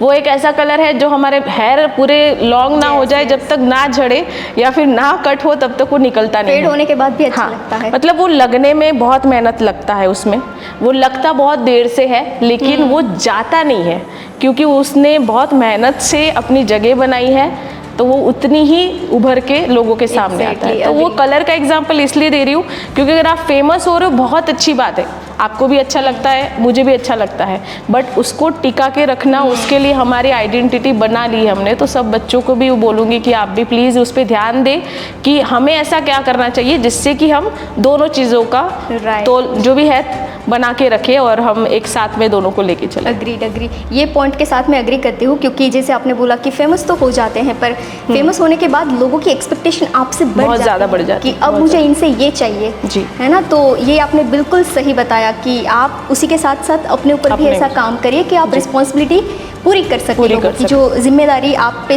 वो लोग एक्सपेक्टेशन रखते हैं। अच्छा, मेरा क्वेश्चन अब ये है कि ये यूथ जो है मार्केट में आकर एक स्टार्टअप भी कर रहे हैं या फिर अपना बिजनेस स्टार्ट करना चाहते हैं, तो ऐसे कौन से तीन गोल्डन रूल्स आप उनको बताओगे जो नया शुरुआत कर रहे हैं? अगर शुरुआत कर रहे हैं तो सबसे पहले तो देखो, शिक्षा एक ऐसा मतलब आपके लिए अस्त्र शस्त्र बोलूँगी मैं, क्योंकि यही सबसे बड़ा, मैं तो मेरे सारे स्टूडेंट को भी बोलती हूँ कि शिक्षा आपका सबसे बड़ा ब्रह्मास्त्र है। अगर आपके पास नॉलेज हुआ, अगर आपने सही शिक्षा ली तो आप कुछ भी कर सकते हो। अगर आपके पास में सबसे पहले आपके पास थोड़ा भी अगर पैसा है तो पहले शिक्षा पे लगाओ, अगर आप शुरुआत कर रहे हो तो। क्योंकि ज़्यादातर लोगों का ये है कि वो शुरुआत करना चाहते तो पहले वो वैनिटी में सामान रखेंगे, फिर वो सोचते कि मैं सीखने जाऊंगी। मैंने कई बच्चों को देखा है कि हमारे यहाँ आते वैनिटी भर के लाते हैं, उनको नॉलेज नहीं कौन सा शेड लेना है, बस उनको ऐसे ही, वो कविता पटेल ने दिखाया था ना, ये फाउंडेशन था तो हम भी ले लेते, शायद वो शेड गलत लेके आएंगे और वो शेड यूजफुल भी ना हो। चलो हम तो सिखा देते मिक्स मैच करके यूज़ कैसे करना है, बट कई सारी चीज़ें ऐसी भी होती जिनको मिक्स मैच भी नहीं करा जा सकता। तो वो चीज़, और मिक्स मैच तो ठीक है, बट उनके पास जितना पैसा था वो तो उसमें लगा दिया, तो आगे जो जहाँ लगाना चाहिए वहाँ फिर वो सही डिसीजन नहीं है। तो सबसे पहले शिक्षा पे लगाओ। दूसरा, आप अगर बहुत ज़्यादा फ्रेशर हो तो पेशेंस रखो, क्योंकि पेशेंस रखना बहुत ज़रूरी है। फिर चाहे आप एक एजुकेटर हो या फिर आप एक ब्यूटिशियन हो। और तीसरा कि जितना ज़्यादा हो सके प्रैक्टिस करो, क्योंकि यही आपको सबसे ज़्यादा आगे लेके जाने में, आपकी हिम्मत भी तभी बढ़ती ना जब आपको पता चलता है कि मुझे लाइनर लगाना नहीं आ रहा था, जब मैंने 10 बार प्रैक्टिस की तो 10वीं बार मेरा लाइनर बहुत अच्छा आया, तो आपको तुरंत कॉन्फिडेंस आ जाता है कि अच्छा मेरे से लाइनर हो गया, अब आओ मैं दिखाती हूँ सबको करके। या फिर जब भी आपके पास प्रॉब्लमेटिक स्किन आ जाती है तो अगर आपने प्रैक्टिस ही नहीं की तो आपको डर लगेगा, क्योंकि आपने कभी किया ही नहीं है कि ये मेकअप को कैसे करना है। बट अगर सपोज आसपास कोई दीदी है, आंटी है, उनके चेहरे पे अगर कुछ दिक्कत है या प्रॉब्लमेटिक स्किन है और आपने प्रैक्टिस कर ली है उनको बुला के, तो कोई ब्राइड ऐसी आएगी तो आपके अंदर हिम्मत रहेगी, क्योंकि आप उससे गुजर चुके हो। तो जो भी नए हैं, 2-3 चीज़ें ऐसी हैं, जैसे कि शिक्षा लो, अच्छा सिलेक्शन करना ज़रूर, उसका भी बोलूँगी। दूसरा, अपने अंदर बहुत सारे पेशेंस रखो, क्योंकि एकदम से कोई फेमस नहीं होता है। पेशेंस रहेंगे तो वो अच्छा, पेशेंस आपको क्लाइंट्स से रिलेटेड भी होने चाहिए, फेमस होने से रिलेटेड, क्योंकि आप आजकल सबसे ज़्यादा प्रॉब्लम यही कि फेमस होना है, सबको जल्दी होना है। हाँ, तो पेशेंस रखो एंड प्रैक्टिस ज़्यादा से ज़्यादा करो, तो वो मतलब ज़रूर हार्ड वर्क और स्मार्ट वर्क दोनों रहेगा तो आपको सक्सेस ज़रूर मिलेंगी। तो ये जो भी न्यू है उनके लिए मैं बोलना चाहूँगी। जैसे आपने बोला इसमें कि आपकी लाइव देखकर लोग स्टूडेंट प्रोडक्ट खरीद लेते हैं, तो ये आजकल जो मुझे ये मेरा पर्सनल क्वेश्चन अभी आ रहा है कि जितने भी आर्टिस्ट हैं या फिर जो मेकअप आर्टिस्ट, मेकअप एजुकेटर हैं, वो ब्रांड के साथ कोलैबोरेट करके वो लाइव सेशन करते हैं, ठीक है। अब वो स्टूडेंट देखते हैं, वो आर्टिस्ट या जो भी है वो मेकअप इन्फ्लुएंसर आज की बात करें तो वो प्रोडक्ट को प्रमोट करते हैं, तो प्रमोट के चक्कर में उसका तो फायदा हो रहा है कि एक लाइव सेशन कर लिया, पैसा मिल गया। अब वो स्टूडेंट मिसगाइड, इसका स्टूडेंट के ऊपर कितना असर आपको लग रहा है, पड़ रहा है? मैं इसके बारे में हमेशा बोलना चाहूँगी कि देखो, मैं मेरे स्टूडेंट को हमेशा बोलती हूँ कि जब मैं फ्रेशर थी तब मैं ब्रांड के पीछे भाग रही थी, और आज मैं आर्टिस्ट बन गई हूँ तो या फिर मेरा नाम बन गया तो ब्रांड हमारे पीछे भागती है। ये मेरा वर्ड मतलब गलत वे से नहीं, अच्छे वे से मैं सबको ऐसा फील होना चाहिए कि भाई नहीं, एक टाइम सबका आता है। एंड रही बात प्रमोशन करने की, तो पायल हमारे पास में इतने सारे प्रोडक्ट्स आते हैं, उसमें से कम छाट के हम लोग ब्रांड को कम कर देते हैं कि ये नहीं करना है, ये नहीं करना है, ये नहीं करना है। ब्रांड के साथ मेरा एक स्पेशली हर किसी को कॉल भी होता है, मैसेज भी होते हैं ग्रुप में कि आपके 10 प्रोडक्ट है, 2 प्रोडक्ट मुझे नहीं पसंद है, या तो आपके 2 ही प्रोडक्ट पसंद है, मैं उसी को स्टूडेंट को दिखाऊंगी, बाकी के नहीं दिखाए जाएंगे। ये मेरे रूल्स है। और आज भी जैसे आज मैं यहाँ पे आई ना, सुबह एक बॉक्स बड़ा सा आके पड़ा है घर पे, जिस ब्रांड के साथ मैं कंटिन्यू काम कर रही हूँ, नए प्रोडक्ट्स आए हैं उनके, तो उन्होंने बोला मैम चेक कर लो, आप फिर कंटिन्यू किसके साथ करना चाहते हो। तो मेरा वैसे ही हमेशा चलता है, तो हम लोग चेक कर लेते हैं, फिर ये अच्छा लगा यही दिखाएंगे। क्योंकि इंस्टाग्राम ने मेरे को, या फिर इंस्टाग्राम जो मेरी फैमिली है, मुझे बहुत कुछ दिया है। मैं बोलती हूँ कि सोशल मीडिया की वजह से ही मैं आज सबसे ज़्यादा अगर फेमस हूँ, या मेरा जो आज नाम है, उसके पीछे सबसे बड़ा रीज़न इंस्टाग्राम या सोशल मीडिया प्लेटफॉर्म है। तो मैं उसके साथ है ना कभी गलत नहीं कर सकती, अदरवाइज मेरे साथ भी हो सकता है। डेफिनेटली। हाँ, रही बात जब मैं स्टूडेंट को प्रोडक्ट दिखा रही हूँ, तो मैं हमेशा बोलती हूँ, काफ़ी बार आज तक मेरे अगर लाइव उठा के अगर कोई देखता है तो उसमें भी मैंने बहुत बार बोला हुआ है, जब जब मुझे याद आता है मैं बोलती हूँ, और ऑफलाइन क्लास में हर बार बोलती हूँ कि अगर मैं कोई प्रोडक्ट दिखा रही हूँ, इसका मतलब ये नहीं कि आपको सब कुछ ले ही लेना है।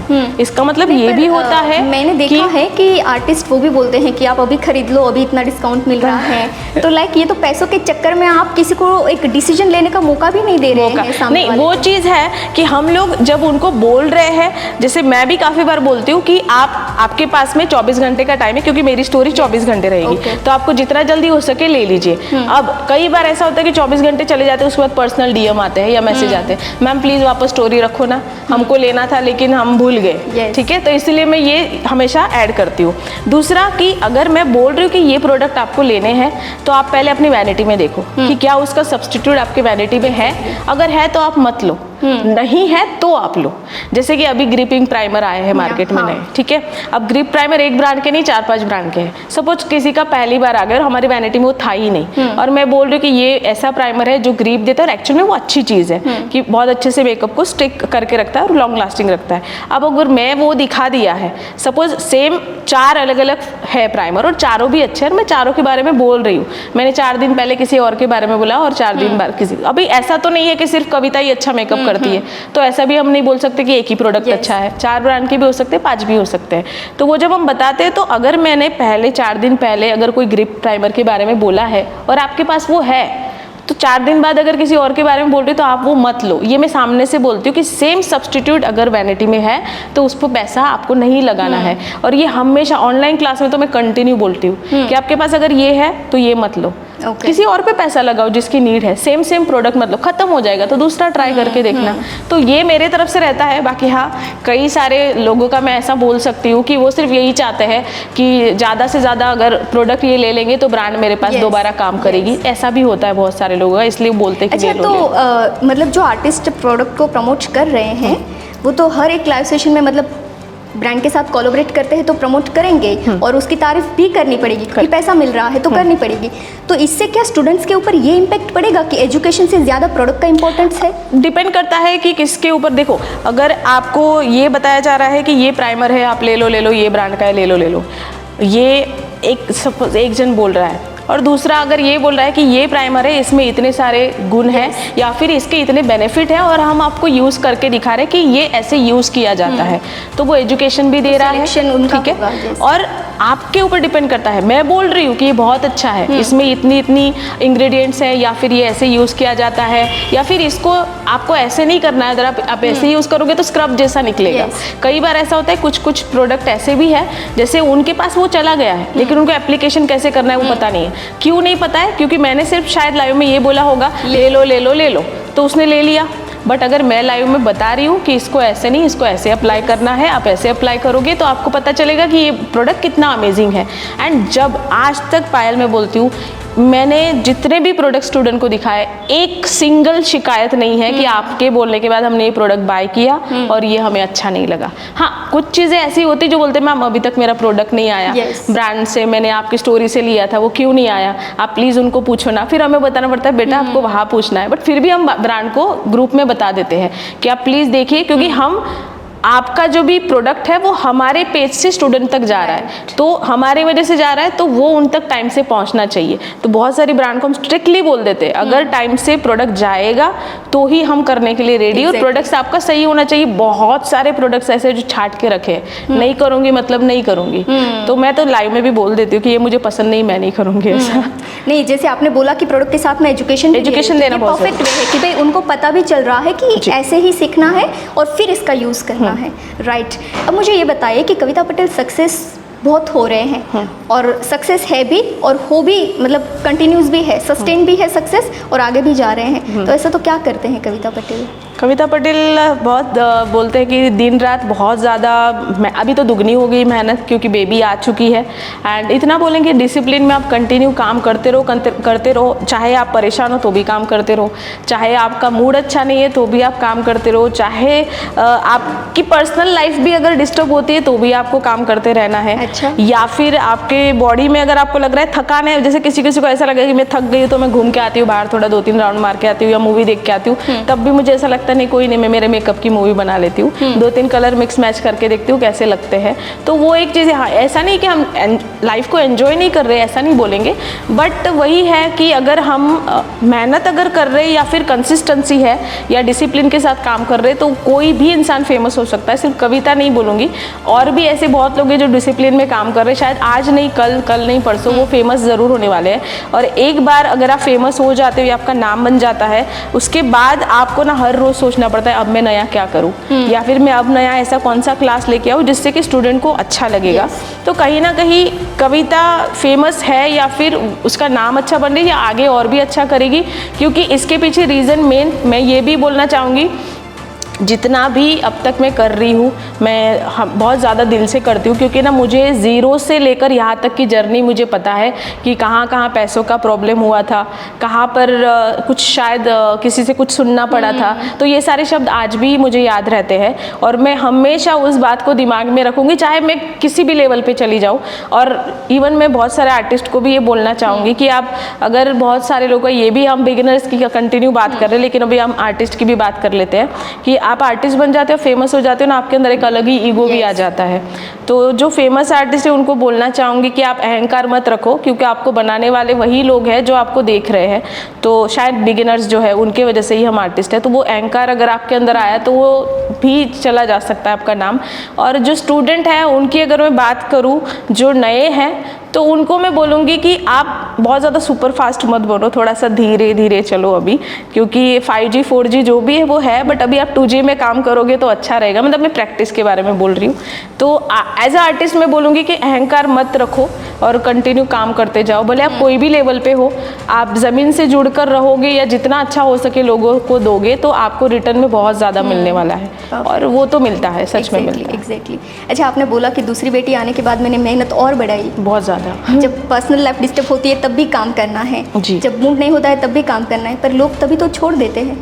बट मैंने एक बीच वाला एक टाइम ऐसा था, जो देवांशी नहीं थी मेरी दूसरी बेटी, अभी भी नहीं, मतलब आज से 3 साल पहले, कि मैं थोड़ा सा डिस्टर्ब थी पर्सनल रीज़न से।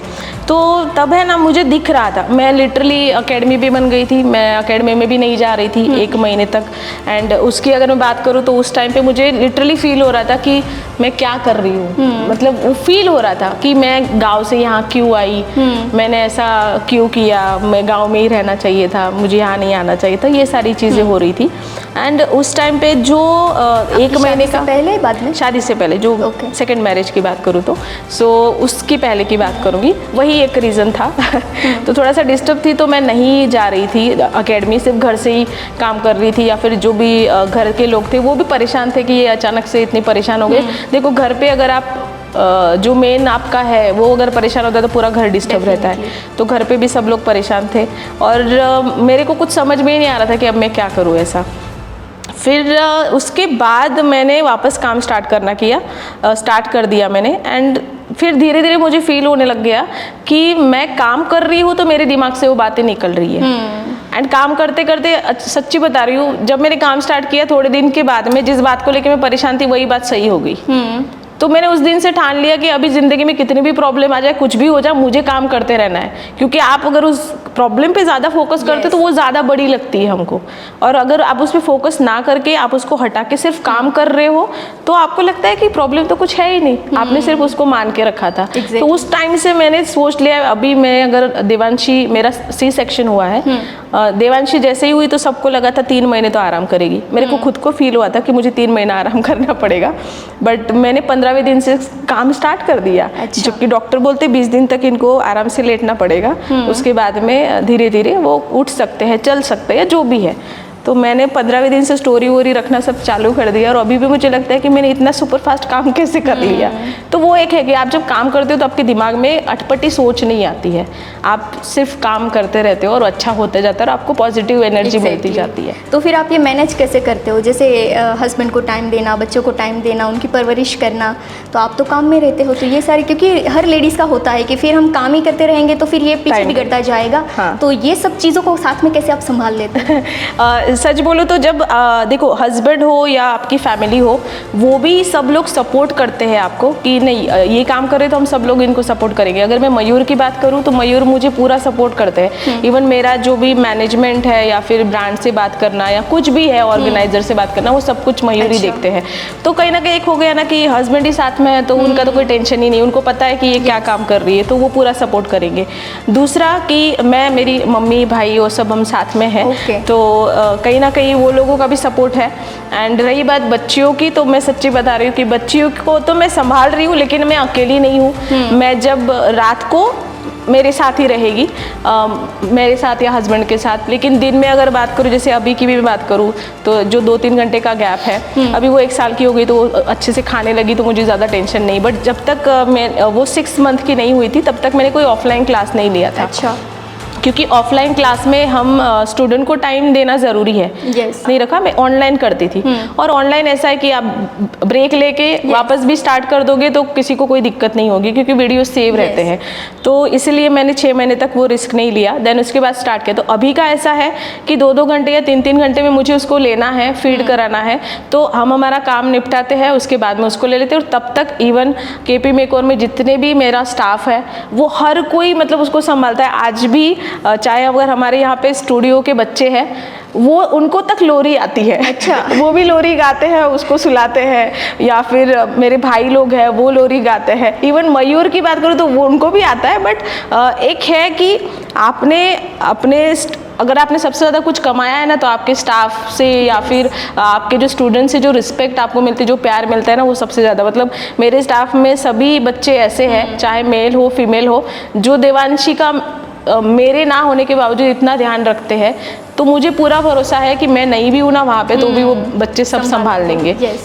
तो मैनेज ऐसा ही होता है कि मैं जब तक सिखा रही हूँ तो इधर मम्मी रहेगी या फिर स्टाफ में से कोई भी रहेगा। जैसे ही मेरा ख़त्म हो जाएगा अकेडमी से, बाजू में हम आएंगे, उसको ले लेंगे, खिला देंगे, वापस से थोड़ा टाइम निकाल के चले जाएंगे। स्पेशली क्लास के टाइम ऐसा होता है, और जब क्लास नहीं है तो फिर अच्छे से थोड़ा गैप लेके मैनेज करते हैं। बड़ी बेटी की बात करूँ तो उसके लिए मैं बोलना चाहूँगी कि उसके लिए मेरे से टाइम बहुत कम निकलता है, लेकिन जब भी निकलता है हम लोग पूरा साथ में ही रहते हैं। वैसे तो एंजॉय हो जाता है, बट वही है कि उसके लिए टाइम इसलिए भी कम निकलता है कि जब मैं फ्री रहती हूँ तो वो ट्यूशन या क्लास में रहती है, और जब वो फ्री रहती है तो मैं मेरा कुछ क्लास करती, तो इस तरीके से चलता है। और एक बात तो ज़रूर है, अगर आप ये सोच रहे हो कि आपको पैसा भी कमाना है, आपको सबको टाइम भी पूरा देना, तो ये कभी पॉसिबल नहीं होगा, किसी से भी नहीं होगा। अगर आप पैसा किसके लिए कमा रहे हो या नाम किसके लिए कमा रहे हो, उनके लिए कर रहे हो, तो फिर अगर आप 1 दिन एंजॉय करोगे, 2 दिन एंजॉय करोगे आप, या फिर आप 1 साल तो ऐसा नहीं बैठ सकते ना, फिर 1 साल के बाद आपको पता चलेगा कि 1 साल तक हम उनके लिए क्या क्या कर सकते थे, वो तो किया ही नहीं। तो कुछ ना कुछ बलिदान तो आपको देना ही पड़ता है। तो मतलब ये आपका कहना है कि आप अगर फैमिली के साथ रहोगे या फैमिली को संभालना चाहते हैं तो फिर आपको पैसा नहीं मिलेगा, और अगर पैसा और करियर चाहिए तो थोड़ा सेक्रीफाइस थोड़ा सा करना ही, हर किसी को करना पड़ेगा। कंफर्ट जोन, मतलब फैमिली भी चाहिए, सब लोग भी चाहिए, टूर भी चाहिए, घूमना भी चाहिए, सब चाहिए, और फेमस भी होना है, पैसा भी कमाना है, और एक अच्छी लाइफ भी जीनी है। तो ये दोनों का कॉम्बिनेशन तो दूर दूर तक नहीं बनता है। स्पेशली उनके लिए नहीं हो सकता जिन्होंने, जैसे कि आज मैं बोल रही हूँ मेरे परिवार में मैं पहली बच्ची हूँ जिसने जिसने ये फील्ड में शुरुआत की है। मैं बहुत मिडिल क्लास फैमिली की अगर मैं बात करूँ तो ऐसे कभी किसी ने सोचा नहीं था कि वो इतना इसके पास पैसा आएगा या इतना फेमस हो सकती है। तो आज मेरी पहली पीढ़ी है, इसके बाद दूसरी आएगी, तीसरी आएगी, शायद चौथी तक अगर वो बहुत अच्छे से कमा लेते हैं तो उनके पास टाइम ही टाइम है, क्योंकि उनके पास पैसा भी ज़्यादा है, तो वो भले अपनी फैमिली के साथ में स्पेंड करें। बट अभी मेरा जो टाइम है मैं नहीं कर सकती, क्योंकि एक स्टेज होती है कि भाई आप, फिर आपके बाद में दूसरी, फिर तीसरी, तो तीसरी और चौथी मज़े करेगी, पांचवी भी करेगी, क्योंकि हमारे पूर्वजों ने हमारे लिए कमा के रखा है, वो फिलहाल मैं नहीं कर सकती। और मैं जितने भी लोग देख रहे हैं उनको भी यही बोलूँगी, अगर आपकी फैमिली में कोई आपके घर की फीमेल है जो सैलून चला रही है या जो भी इस फील्ड में है और आपको फील हो रहा है कि वो बहुत अच्छा कर रही है, तो प्लीज़ आप उसको सपोर्ट करो। आप वो चीज़ मत बोलना कि इसको टाइम नहीं दे पा रहे, क्योंकि आपको मैनेज करना पड़ेगा, या तो फिर आपको वो भी देखना है ये भी देखना है, तो वो थोड़ा सा हो जाता है। सबके लिए मैं बोलूँगी कि वो नहीं मैनेज हो सकता। बाकी मेरे लिए कभी ऐसा चीज़ हुआ नहीं कि मेरे को किसी ने ऐसा सुना दिया, लेकिन फील होता है मुझे कि मैं उसको थोड़ा कम टाइम दे रही हूँ ऐसा, फिर बाद में मैं सोच लेती हूँ कि उसी के लिए तो बाकी सारी चीज़ें भी आप दे सकते हैं ना, इसीलिए तो हाँ वो दे सकते हैं। और ऐसा भी नहीं कि एकदम ही कम टाइम दे रहे, ऐसा भी नहीं कि हम उसके साथ नहीं, दिन रात, चलो रात को तो साथ में है, हम भले एक टाइम स्पेंड करें, क्वालिटी टाइम होना या बच्चों के साथ 15 मिनट भी देना वो बहुत बड़ी बात है। अदरवाइज कुछ लोगों का ऐसा भी होता है कि वो पूरा दिन साथ में रहते हैं, फिर बच्चों को डांटते रहेंगे, मारते रहेंगे, तो फिर उससे तो कई ज़्यादा हम अच्छे हैं कि हम अच्छा टाइम स्पेंड कर रहे हैं, तो वो ज़रूरी है। अच्छा, आप एक इंडिपेंडेंट वुमन है, राइट? तो ये आप क्या बताओगे कि इंडिपेंडेंट वुमन बनना कितना ज़रूरी है? अगर वो घर ही संभालती रहेगी, आपको पता है कि ये हम जो काम कर रहे हैं इससे कहीं गुना ज़्यादा इंपॉर्टेंट घर का काम होता है, फिर भी उस काम को वैल्यू नहीं दी जाती है स्त्री को, वो पूरा दिन घर संभालती है फिर भी, तो उसको ये काम करके इंडिपेंडेंट बनना, वो चाहे इमोशनली है, फाइनेंशियली है, कितना इंपॉर्टेंस आपको लगता है? इंडिपेंडेंट बनना एक्चुअल में बहुत ज़रूरी है, क्योंकि शादी मतलब जैसे मेरा सेकंड मैरिज है, फर्स्ट मैं जो भी है क्लियर बोलूँगी, मेरे को वैसे भी वो चीज़ कुछ छुपाना अच्छा नहीं लगता है, ज़्यादा क्लियर रहूँगी तो आपको भी पता चलेगा कि सिर्फ आपकी लाइफ में ऐसी सब चीज़ें नहीं है, हमारी लाइफ में भी हो चुकी है। मैं पहली वाली लाइफ की बात करूँ मेरी, तो मैं एज अ हाउस वाइफ मैं बोलूँ तो मैं सिर्फ घर के काम करके बहुत सारा टाइम था, तब बच्चे भी नहीं थे तब की बात करूँ, बहुत सारा टाइम था। एंड ज़्यादातर मैंने देखा है कि हम दोपहर को सो जाते हैं 3 घंटा 2 घंटा 4 घंटा शायद और फिर उसके बाद में वापस उठ के चाय पियेंगे, फिर वापस बातें करेंगे बैठ के, वो सारी चीज़ें होती है। एंड फिर जब भी आपको कुछ भी अच्छी चीज़ दिख रही है, आपको खरीदनी है, तो आपको फिर हाथ फैलाने पड़ेंगे कि मुझे ये चीज़ चाहिए, आप दे दो ऐसा, तो उस टाइम पे बहुत बुरा लगता है। कई बार तो ऐसा भी होता है कि आपको बच्चों के लिए भी कुछ चाहिए, तब भी आपको, मेरा तो मेन रीज़न ही वही है, थोड़ी देर पहले भी मैंने बोला कि मेन रीज़न ही वही था। तो इंडिपेंडेंट की अगर मैं बात करूँ तो मैंने दोनों भी लाइफ जी है, उस टाइम पे भी मैंने 7 साल तक वो लाइफ मैंने जी है, और अभी की बात करूँ तो ये 6 साल हो गए, तो दोनों एक ऑलमोस्ट सेम ही हम बोलेंगे। तो वो वाले टाइम आपको बहुत मजबूर बना देती है, किसी का चुपचाप सुनना, किसी ने जैसा बोला वैसा करना। कई बार है ना शक होने लगता है खुद पे कि क्या ये लोग जो सोच रहे क्या हम वैसे ही है, मतलब ये जो हमें टोंट मार रहे हैं या ताने मार रहे हैं क्या हम वैसे ही है, तो ये फील होने लगता है। एंड वो आपको ना बहुत छोटा दिखाता है। जैसे कि जैसे मेरी नई फर्स्ट शादी हुई थी ना, उसमें गांव वाले लोगों को बहुत ऐसे चर्चा हो रही थी कि गांव में बहुत सुंदर बहू आई है, चलो देखते हैं। तो मैं पीछे कपड़े ऐसे धो रही थी ना, तो लोग आसपास से ऐसे मतलब औरतें और वो देख, तो मेरे को ऐसा ये लोग ऐसा क्यों आ रहे हैं। एक्चुअली मैं बहुत छोटी भी थी, मैं सिर्फ 18 साल की थी। अच्छा।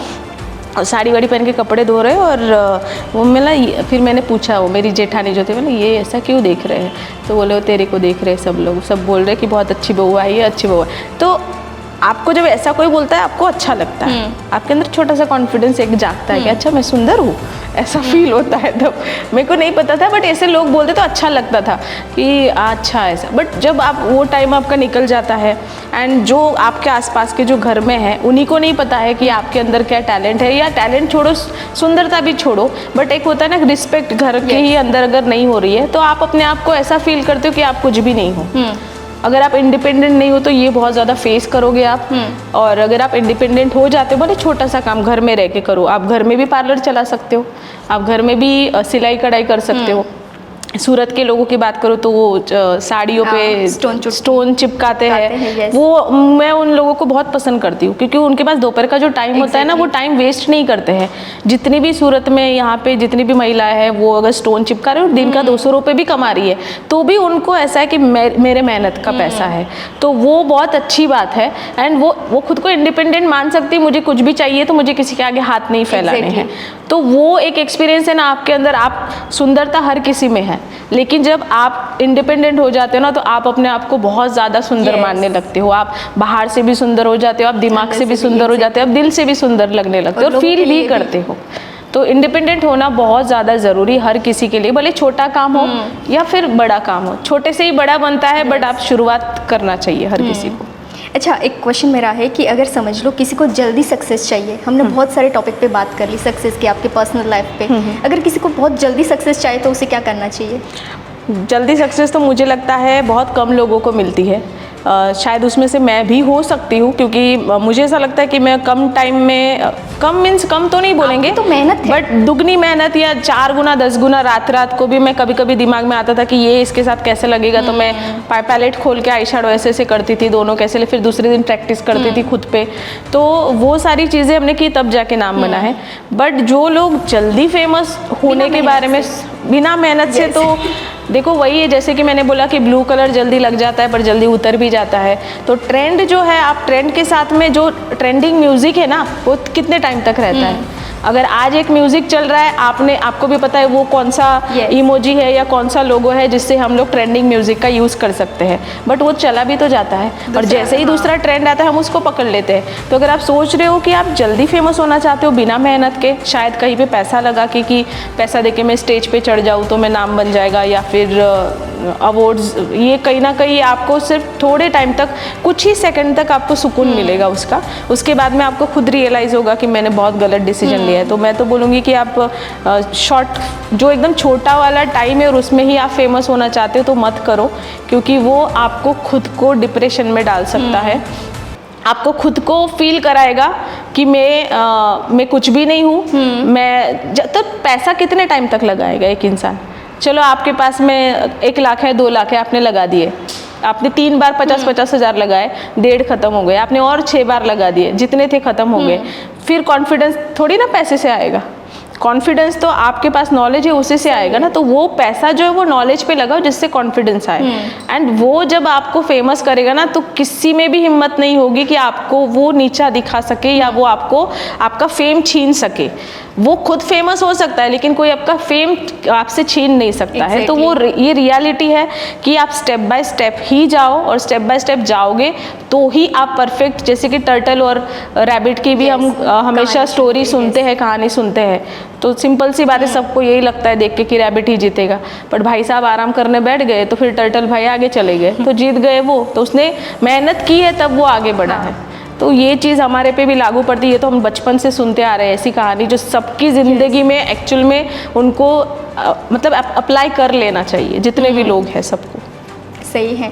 अच्छा, आपके ओपिनियन से सक्सेस में लक का रोल कितना है, या फिर सिर्फ हार्डवर्क ही काफ़ी है?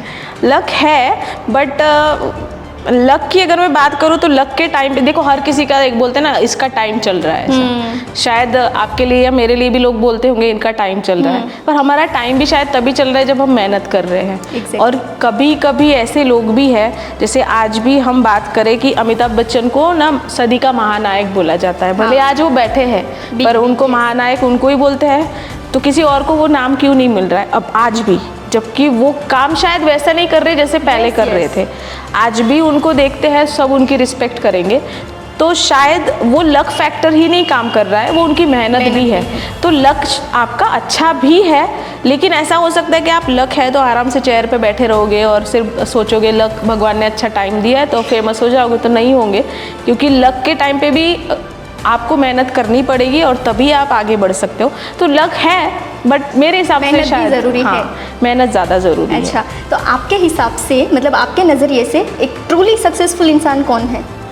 ट्रूली सक्सेसफुल इंसान अगर मैं बात करूँ तो आपको जो भी इंसान, जैसे किसी के लिए सक्सेस ऐसी भी हो सकती है, जैसे मैंने बोला कि मैं वो एकदम मिडिल क्लास फैमिली से थी, अभी तो नहीं बोलूँगी बट थी बोल रही हूँ। एंड उस टाइम पे वहाँ से मैं यहाँ पे आई हूँ। जैसे कि सूरत की बात करूँ तो मेरे पास एक स्कूटर भी नहीं थी। आज अगर हमारे पास में 4 व्हील है तो वो भी मेरे लिए सक्सेस है, बट वो स्टेप बाय स्टेप की बात करें तो आप सिर्फ दिखावे के लिए ले रहे हो तो वो सक्सेस नहीं बोल सकते। रही बात सक्सेस की, तो ऐसा भी हो सकता है कि कोई एक ऐसी जगह पे काम कर रहा था जो शायद जिसके लिए उसको सिर्फ 2000 मिल रहे थे और उसके अंदर 30,000 की जॉब करने की ताकत है या उसके अंदर इतना टैलेंट है, तो उसको वो 30,000 की जॉब मिल रही, मतलब उसके लिए वो सक्सेस है। ठीक है। अगर मैं एज अ मेकअप आर्टिस्ट आज मैं यहाँ पर हूँ और पहले मैं एकदम छोटा सा सैलून भी नहीं खोला था, मैंने घर पे ही मैं सब कुछ कर रही थी, तो वो वाली कविता जो 6 साल पहले वाली कविता जो काम कर रही थी और आज की जो कविता काम कर रही, तो वो वाली कविता के लिए आज की कविता की जो फिलहाल अभी टाइम है वो उसके लिए सक्सेस है। बट अभी वाली कविता शायद ये सोच रही है कि मैं कुछ और लेवल पे जाऊंगी, तो वो सक्सेस हर किसी का नजरिया बदल जाता है। डिपेंड करता है कि आप कहाँ से निकल के कहाँ पर पहुँचना चाहते हो। आप वहाँ पहुँच जाओगे फिर भी आपको लगेगा मुझे और कुछ चाहिए और कुछ चाहिए। तो सक्सेस की भाषा या परिभाषा जो है वो हर बार बदलती है, तो वो हर किसी के लिए सेम तो नहीं हो सकती, सबके लिए अलग अलग होती है। तो डिपेंड करता है कि आप कौन सी सक्सेस पाना चाहते हो। अब एक और क्वेश्चन है कि हर इंसान के अंदर एक यूनिक क्वालिटी होती है, तो कविता पटेल में कौन सी ऐसी क्वालिटी है जो उसको लोगों से अलग बताती है, लोगों से अलग बनाती है? लोगों से अलग, मैंने ये एक ही बात देखी है पायल कि आप जितना ज़्यादा लोगों से कनेक्ट दिल से हो सकते हो वो हो। आप दिखावा करके अगर कनेक्शन बनाना चाहते हो ना, तो वो कनेक्शन थोड़े टाइम के लिए रहेगा। सही है। जैसे कि पहले ज़माने में नहीं वो अर्थिंग होती थी, टीवी नहीं चलता था तो एंटीना हिलाने जाते थे हम, तो वो कनेक्शन जो है वो जब तक एंटीना सही नहीं होगी तब तक टीवी में वो पिक्चर नहीं दिखेगा आपका। तो टीवी कविता है और हमारा जो अर्थिंग है या जो हमारा एंटीना है वो हमारा पब्लिक है जो हमें प्यार देता है। जब तक उनका कनेक्शन मेरे साथ नहीं रहेगा मैं दिल से लोगों को दिख नहीं सकती, और जब तक मैं दिल से नहीं दिखूंगी तब तक वो मुझे कनेक्शन नहीं देंगे। तो मैं इतना बोलना चाहूँगी कि मैं हमेशा दिल से लोगों को सिखाती हूँ। मेरे पास में जितने भी स्टूडेंट आ रहे हैं या फिर इवन मैं लाइव भी कर रही हूँ, मेरे पास हमेशा यही रहता है कि किसी के लिए हम लोग अगर अच्छा नहीं कर सकते तो बुरा मत करो, पहली बात तो। बट यही है कि आप जो कर रहे हो वो दिल से करो, किसी के काम आए ऐसा करो। अगर आपके पास कोई स्टूडेंट आ रहे, बहुत दूर दूर से आते हैं हमारे पास सीखने के लिए, आप क्लाइंट के बारे में सोच सकते हो, क्योंकि मैं एजुकेटर हूँ तो उस हिसाब से बोल रही हूँ, लेकिन एक ब्यूटिशियन क्लाइंट के हिसाब से सोच सकती है कि आपका क्लाइंट अगर आप पे ऊपर ट्रस्ट करके आपके पास आ रहा है तो आपको उसको अपना 100% देना चाहिए, ताकि वो पूरी ज़िंदगी याद रखे कि ये इंसान को हमने सिलेक्ट किया था और ये ऐसा है, इसने हमको ये दिया। तो मैं इतना ही बोलूँगी सबको कि भाई आपको लॉयल्टी के साथ में काम करते रहना चाहिए, और मैं वो हमेशा करती हूँ। कहीं ना कहीं मेरी जो अलग पहचान है वो वही हो सकती है कि लोगों को वो फील भी होता है कि ये दिल से कर रही है। अगर मैं सिर्फ दिखा रही हूँ तो वो उनको फील नहीं होगा, वो दिख जाता है। आजकल की जो जनता है बहुत शानी है, उनको पता चल जाता है कि कौन दिखावा कर रहा है और कौन जेन्युइन इंसान रियल है। तो वो रियलिटी जो है वो दिखती है उनको, और वो मुझे फील जब सामने आते तब भी दिखता है। इवन मैसेजेस या DM या फिर जब भी लाइव में कॉमेंट आती है उसमें भी पता चलता है कि ये लोगों को वो सच में फील हो रहा है जो हम देना चाहते हैं। तो वही हम हमारी सबसे अलग पहचान बोलेंगे। हमारी अलग पहचान अपने मुँह से ना बोल के दुनिया अगर बोलती है ना, तो तब जाके आपकी वो पहचान होती है। क्योंकि एक्चुअल में बहुत लोगों को ऐसा होता है कि सामने से बोलते मैं ये मैं वो, तब आप वो पहचान नहीं हो। आप पहचान, आपके जो रियल पहचान है वो तभी होती है जब जनता आपके बारे में बोलती है कि ये वो इंसान है। तो वही अपने लिए सबसे बड़ी पहचान है। सही है। अच्छा, कविता पटेल की लाइफ में कई सारी नेगेटिव परिस्थितियाँ आती होगी, आज भी आती होगी छोटी मोटी, राइट? तो उसमें आप अपने काम को बैलेंस कैसे करते हो उन स्थिति में? क्योंकि हमारा जो शेड्यूल होता है वो तो एडवांस चलता है, कभी भी कोई भी सिचुएशंस आ सकती है, चाहे दिमाग से भी थोड़ा भी ऐसे हो जाएगा तो काम में फोकस नहीं रहेगा, तो आप वहाँ कैसे मैनेज कर लेते हो? मैंने जैसे थोड़ी देर पहले बोला था कि पहले मैंने एक टाइम था जब मैं बहुत डिस्टर्ब थी, तो मैं रुक गई थी, एक जगह पे स्टक हो गई थी। एक टाइम ऐसा भी था जब पहले मुझे गुस्सा भी बहुत आता था, तो मेरा गुस्सा स्पेशली मेरे आसपास जो लोग रहते थे उन पे निकल जाता था। जैसे कि नहीं, एक्चुअल में निकल जाता, मतलब कुछ नहीं हुआ है तो जैसे प्रियंका ने अगर टाइम से नहीं किया है तो मैं उस पर गुस्सा करूँगी। मैं उन सब लोगों को भी आज भी मैं उनके बारे में बोलती हूँ कि ये वो इंसान है जो शायद मेरे पति ने भी जितना गुस्सा सहन नहीं किया होगा उतना इन लोगों ने कर लिया। वो शायद मैं डिस्टर्ब थी इसीलिए गुस्सा, और वो समझ भी रहे थे कि ये डिस्टर्ब है इसीलिए गुस्सा निकल रहा है, तो वो इग्नोर, तो वो कहीं ना वो अपना जो आज तक उनको दिया हुआ है शायद वो भी हो सकता है कि वो लोग सहन कर ले रहे हैं, क्योंकि उनको पता है कि ये रियल नहीं है, ये ऐसी हो गई है। तो घर के भी बात कर सकते हैं, हमारे साथ में जो उनकी भी बात कर सकते थे। उस टाइम पे गुस्सा बहुत निकलता था। बट अभी अगर सिचुएशन ऐसी आती कि अगर मैं कुछ नेगेटिविटी अगर मेरे पे आ रही है, दो चीज़ें हैं, अगर लग रहा है कि सामने वाला ज़बरदस्ती नेगेटिविटी देना चाहता है तो मैं सामने से बड़ा मस्त वाला पॉजिटिविटी उसको दे देती हूँ, तेरे को लेना है तो ले, नहीं लेना है तो नहीं ले। जैसे कई सारे लोग ऐसा दिखाना चाहते हैं जानबूझ के हमको नीचा दिखाने के लिए, कुछ जैसे लाइव आती हूँ तो फेक आईडी बनाएंगे, कमेंट करेंगे कि ये वो, या फिर कुछ भी पर्सनल लाइफ के बारे में बात करेंगे। मैंने बहुत सारी चीज़ें देखी आज तक कि मेरी पर्सनल लाइफ को लेके मैसेजेस करेंगे। जब भी कोई पर्सनल लाइफ को लेके मैसेज करता है, दो चीज़ें, या तो इग्नोर कर दो, या तो अगर आंसर दे सकते हो तो बड़ा मस्त आंसर दे दो। तो मैं काफ़ी बार जैसे कि कुछ अगर ऐसा बोलते हैं, कोई ऐसा क्वेश्चन आया कि मैम वो है ना आपको कॉपी करते हैं, तो मेरे को फील होता है कि किसी ने जानबूझ के किया है ताकि दोनों के बीच में कुछ हो जाए। मतलब आप छोड़ो ना, जाने दो ना, उनका क्यों, आप मेरे को देखो ना, मैं आपके लिए लाइव आई हूँ, इतना टाइम निकाल के आई हूँ, आप मेरे को देखो, मैं इतना सिखा रही हूँ, मेरे पे आप मेरे पे ध्यान दोगे तो आप कुछ कर पाओगे ज़िंदगी में। तो वो एक पॉजिटिविटी हो गई कि भाई उसने वो उसको निकाल के मेरे पे ध्यान दो। तो ये बहुत सारी ऐसी चीज़ें होती है। और दूसरा, अगर पर्सनली अगर कुछ ऐसा नेगेटिविटी हो रही तो मैं एक चीज़ हमेशा करती हूँ, मस्त आपको एयरफोन्स लेने हैं, कान में ऐसे लगा लो, 15-20 मिनट मस्त मस्त सॉन्ग सुन लो। वो सारा दिमाग से निकल जाता है। कौन सा? मैं ज़्यादातर मोटिवेशनल सॉन्ग सुनती हूँ। जो वो 1 महीना मैंने बोला, उस टाइम पे 15-20 दिन में बहुत परेशान थी। फिर उसके बाद में मैंने सोचा था, स्कूटर तब तक आ गई थी, दोनों कान में हेड करके मम्मी को बोलती मम्मी मैं जा रही हूँ, उनको भी ऐसा लगता है अच्छा है कम से कम बाहर जा रही है। तो मैं बाहर निकलती थी, ये सॉन्ग सुन, मतलब मोटिवेशनल हो गया या कुछ रोमांटिक भी सॉन्ग सुन लेती थी। कोई एक सॉन्ग बता दो, हमारे ऑडियंस को पता चलेगा। जैसे कि अगर मैं बोलूँ अपना हर दिन ऐसे जियो, वो सॉन्ग मैं ज़्यादा सुनती थी। फिर आशाएं सॉन्ग मैंने बहुत सुना, आज भी मैं स्टूडेंट को सुनाती हूँ वो सॉन्ग सेमिनार में। या फिर कर हर मैदान फतेह, ये सॉन्ग मैं सुनती थी तो ऐसा लगता है कि हम कुछ कर सकते हैं। और वे ऐसे सॉन्ग सुन सुन के एक्चुअल में आप 15 मिनट अगर वो सुन लेते हो तो 15 मिनट पहले आप शायद बहुत परेशान थे, आप बहुत ज़्यादा रो रहे थे, बट 15 मिनट के बाद में आपको सच में बहुत अच्छा लगेगा। तो मैं तो बोलूँगी ये ट्रिक आप भी सब करके देखना। अगर अभी भी कोई परेशान है और हमको सुन रहा है, हमको सुनने के बाद तो कोई शायद परेशान नहीं होगा बट अगर कोई है तो ये करके देखना आप लोग। पक्का करेंगे। चलिए, एक दो क्वेश्चन ही बचा है। अब सक्सेसफुल लोगों का एटीट्यूड कैसा होता है? सक्सेसफुल लोगों के अंदर पहली बात तो एटीट्यूड होता नहीं है, बट हुआ भी तो पॉजिटिव रहेगा। अच्छा, वो है तो कैसा होना चाहिए? यही वो सक्सेसफुल इंसान जो है वो हमेशा ऐसा ही एटीट्यूड रखता है कि दूसरा इंसान कैसे सक्सेसफुल बन सकता है उसके लिए वो सोचे। क्योंकि अगर वो, जैसे कि आज हम हैं तो हमारे पास में जितने भी बच्चे हैं, हमारा स्टाफ है, तो हम अगर सक्सेस हो रहे तो हम उनके लिए भी सोचेंगे।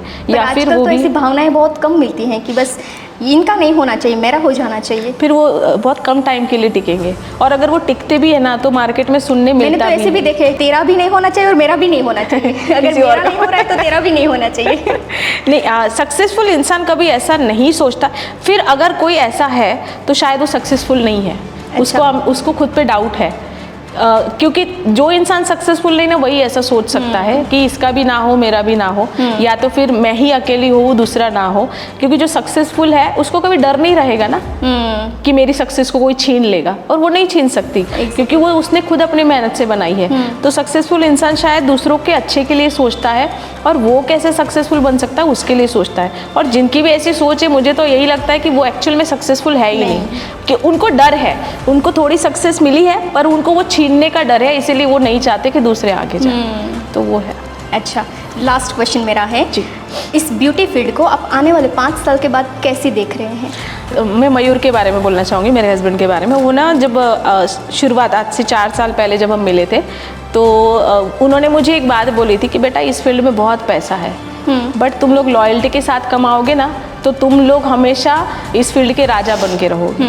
तब मुझे मतलब उनकी बातें में सुनने अच्छा लगता था, और मैंने बोला हाँ आप जो बोल रहे हो सही है। फिर वो धीरे धीरे, मतलब उनका बोलने का तरीका बहुत सही था, पैसा है, फेम भी है, बट तुम लोग लॉयल्टी के साथ कमाओगे तो तुम राजा बन सकते हो। बाकी तुम अगर किसी को लूट के आगे बढ़ना चाहते हो तो थोड़ा टाइम रहेगा, बाद में चला जाएगा। सिर्फ अपना करना चाहोगे हाँ, बस उसके बाद चला जाएगा।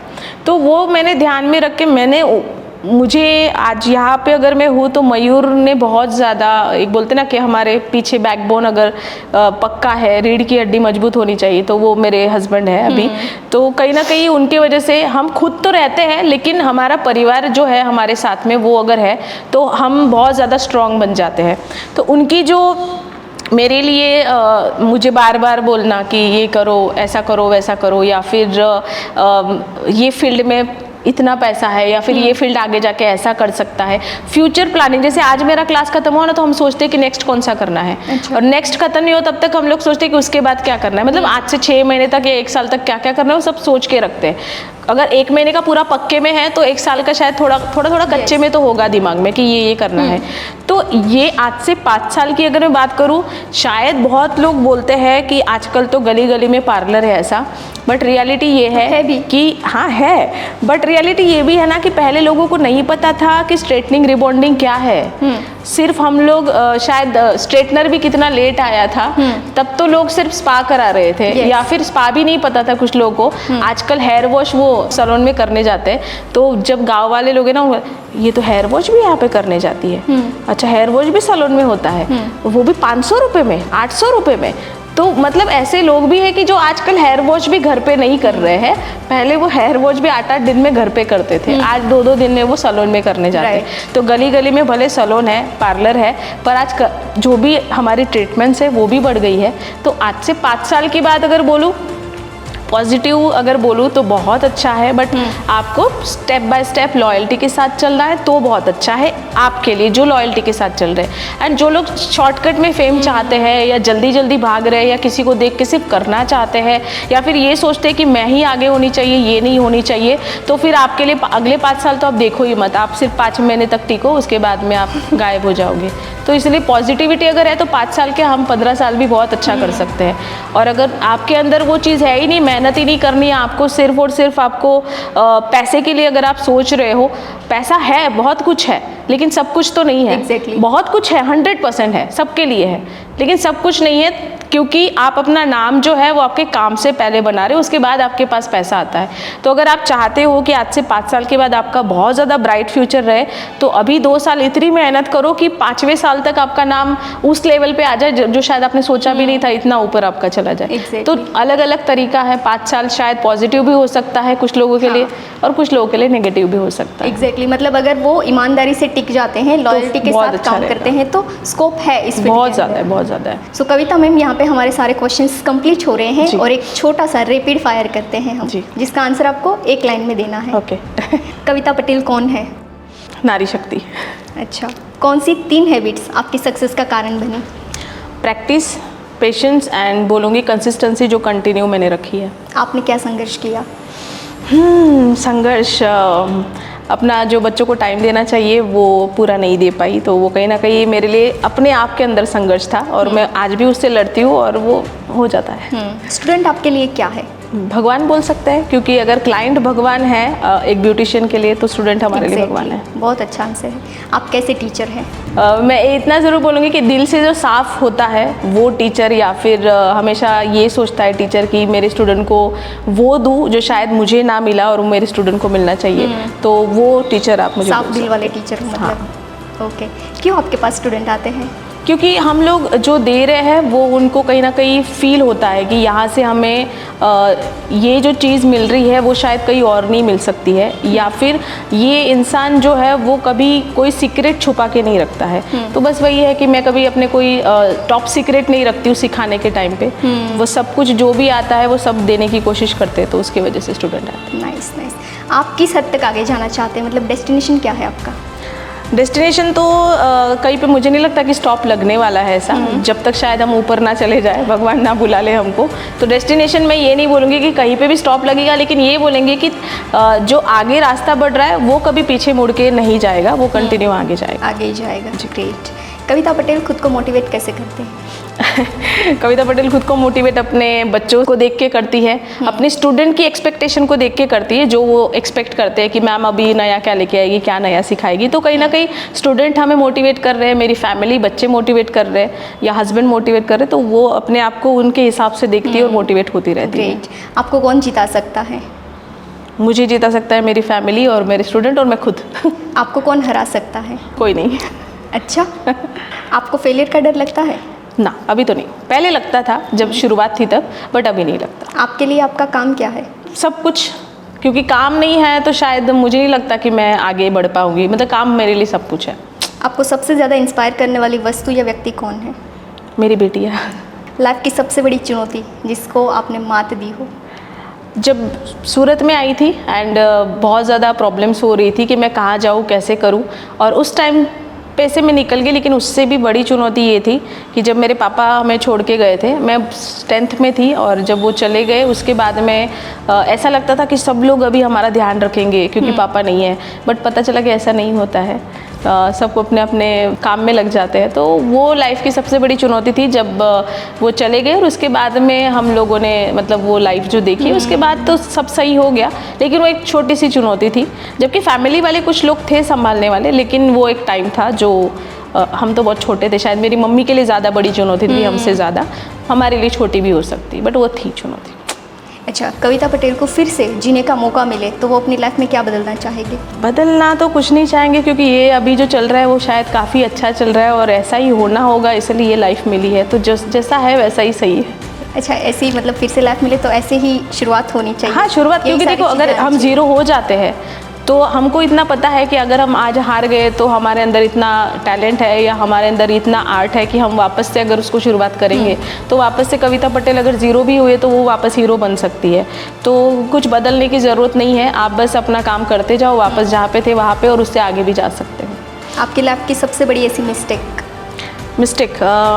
तो नहीं बोल सकते, बाई मिस्टेक हुआ होगा, लेकिन वहाँ से भी बहुत कुछ सीखने मिला है। शायद बहुत सारी लड़कियाँ अपने आप को कोसती है कि मैंने मेरी ज़िंदगी के इतना टाइम क्यों वेस्ट कर दिया किसी और इंसान के पीछे, बट रियलिटी ये है कि अगर आपको उससे अच्छा तब मिल जाता तो आप एक हाउसवाइफ बन के सिर्फ घर में रहती, बट अब शायद लाइफ में कुछ ऐसा हुआ है तो एक अच्छा लेसन आपको मिला, इसलिए आज आप अपने आप को बना रहे हो। तो ऐसा कोई मुझे आज तक फील नहीं हुआ कि मेरी लाइफ में कुछ ये चीज़ नहीं होती तो अच्छा होता। Thank you so much Kavita ma'am, आपने अपना प्रीशियस समय दिया इस पॉडकास्ट के लिए, और आप यहाँ पे आए और हमारे पॉडकास्ट का हिस्सा बने। Thank you so much. Thank you so much.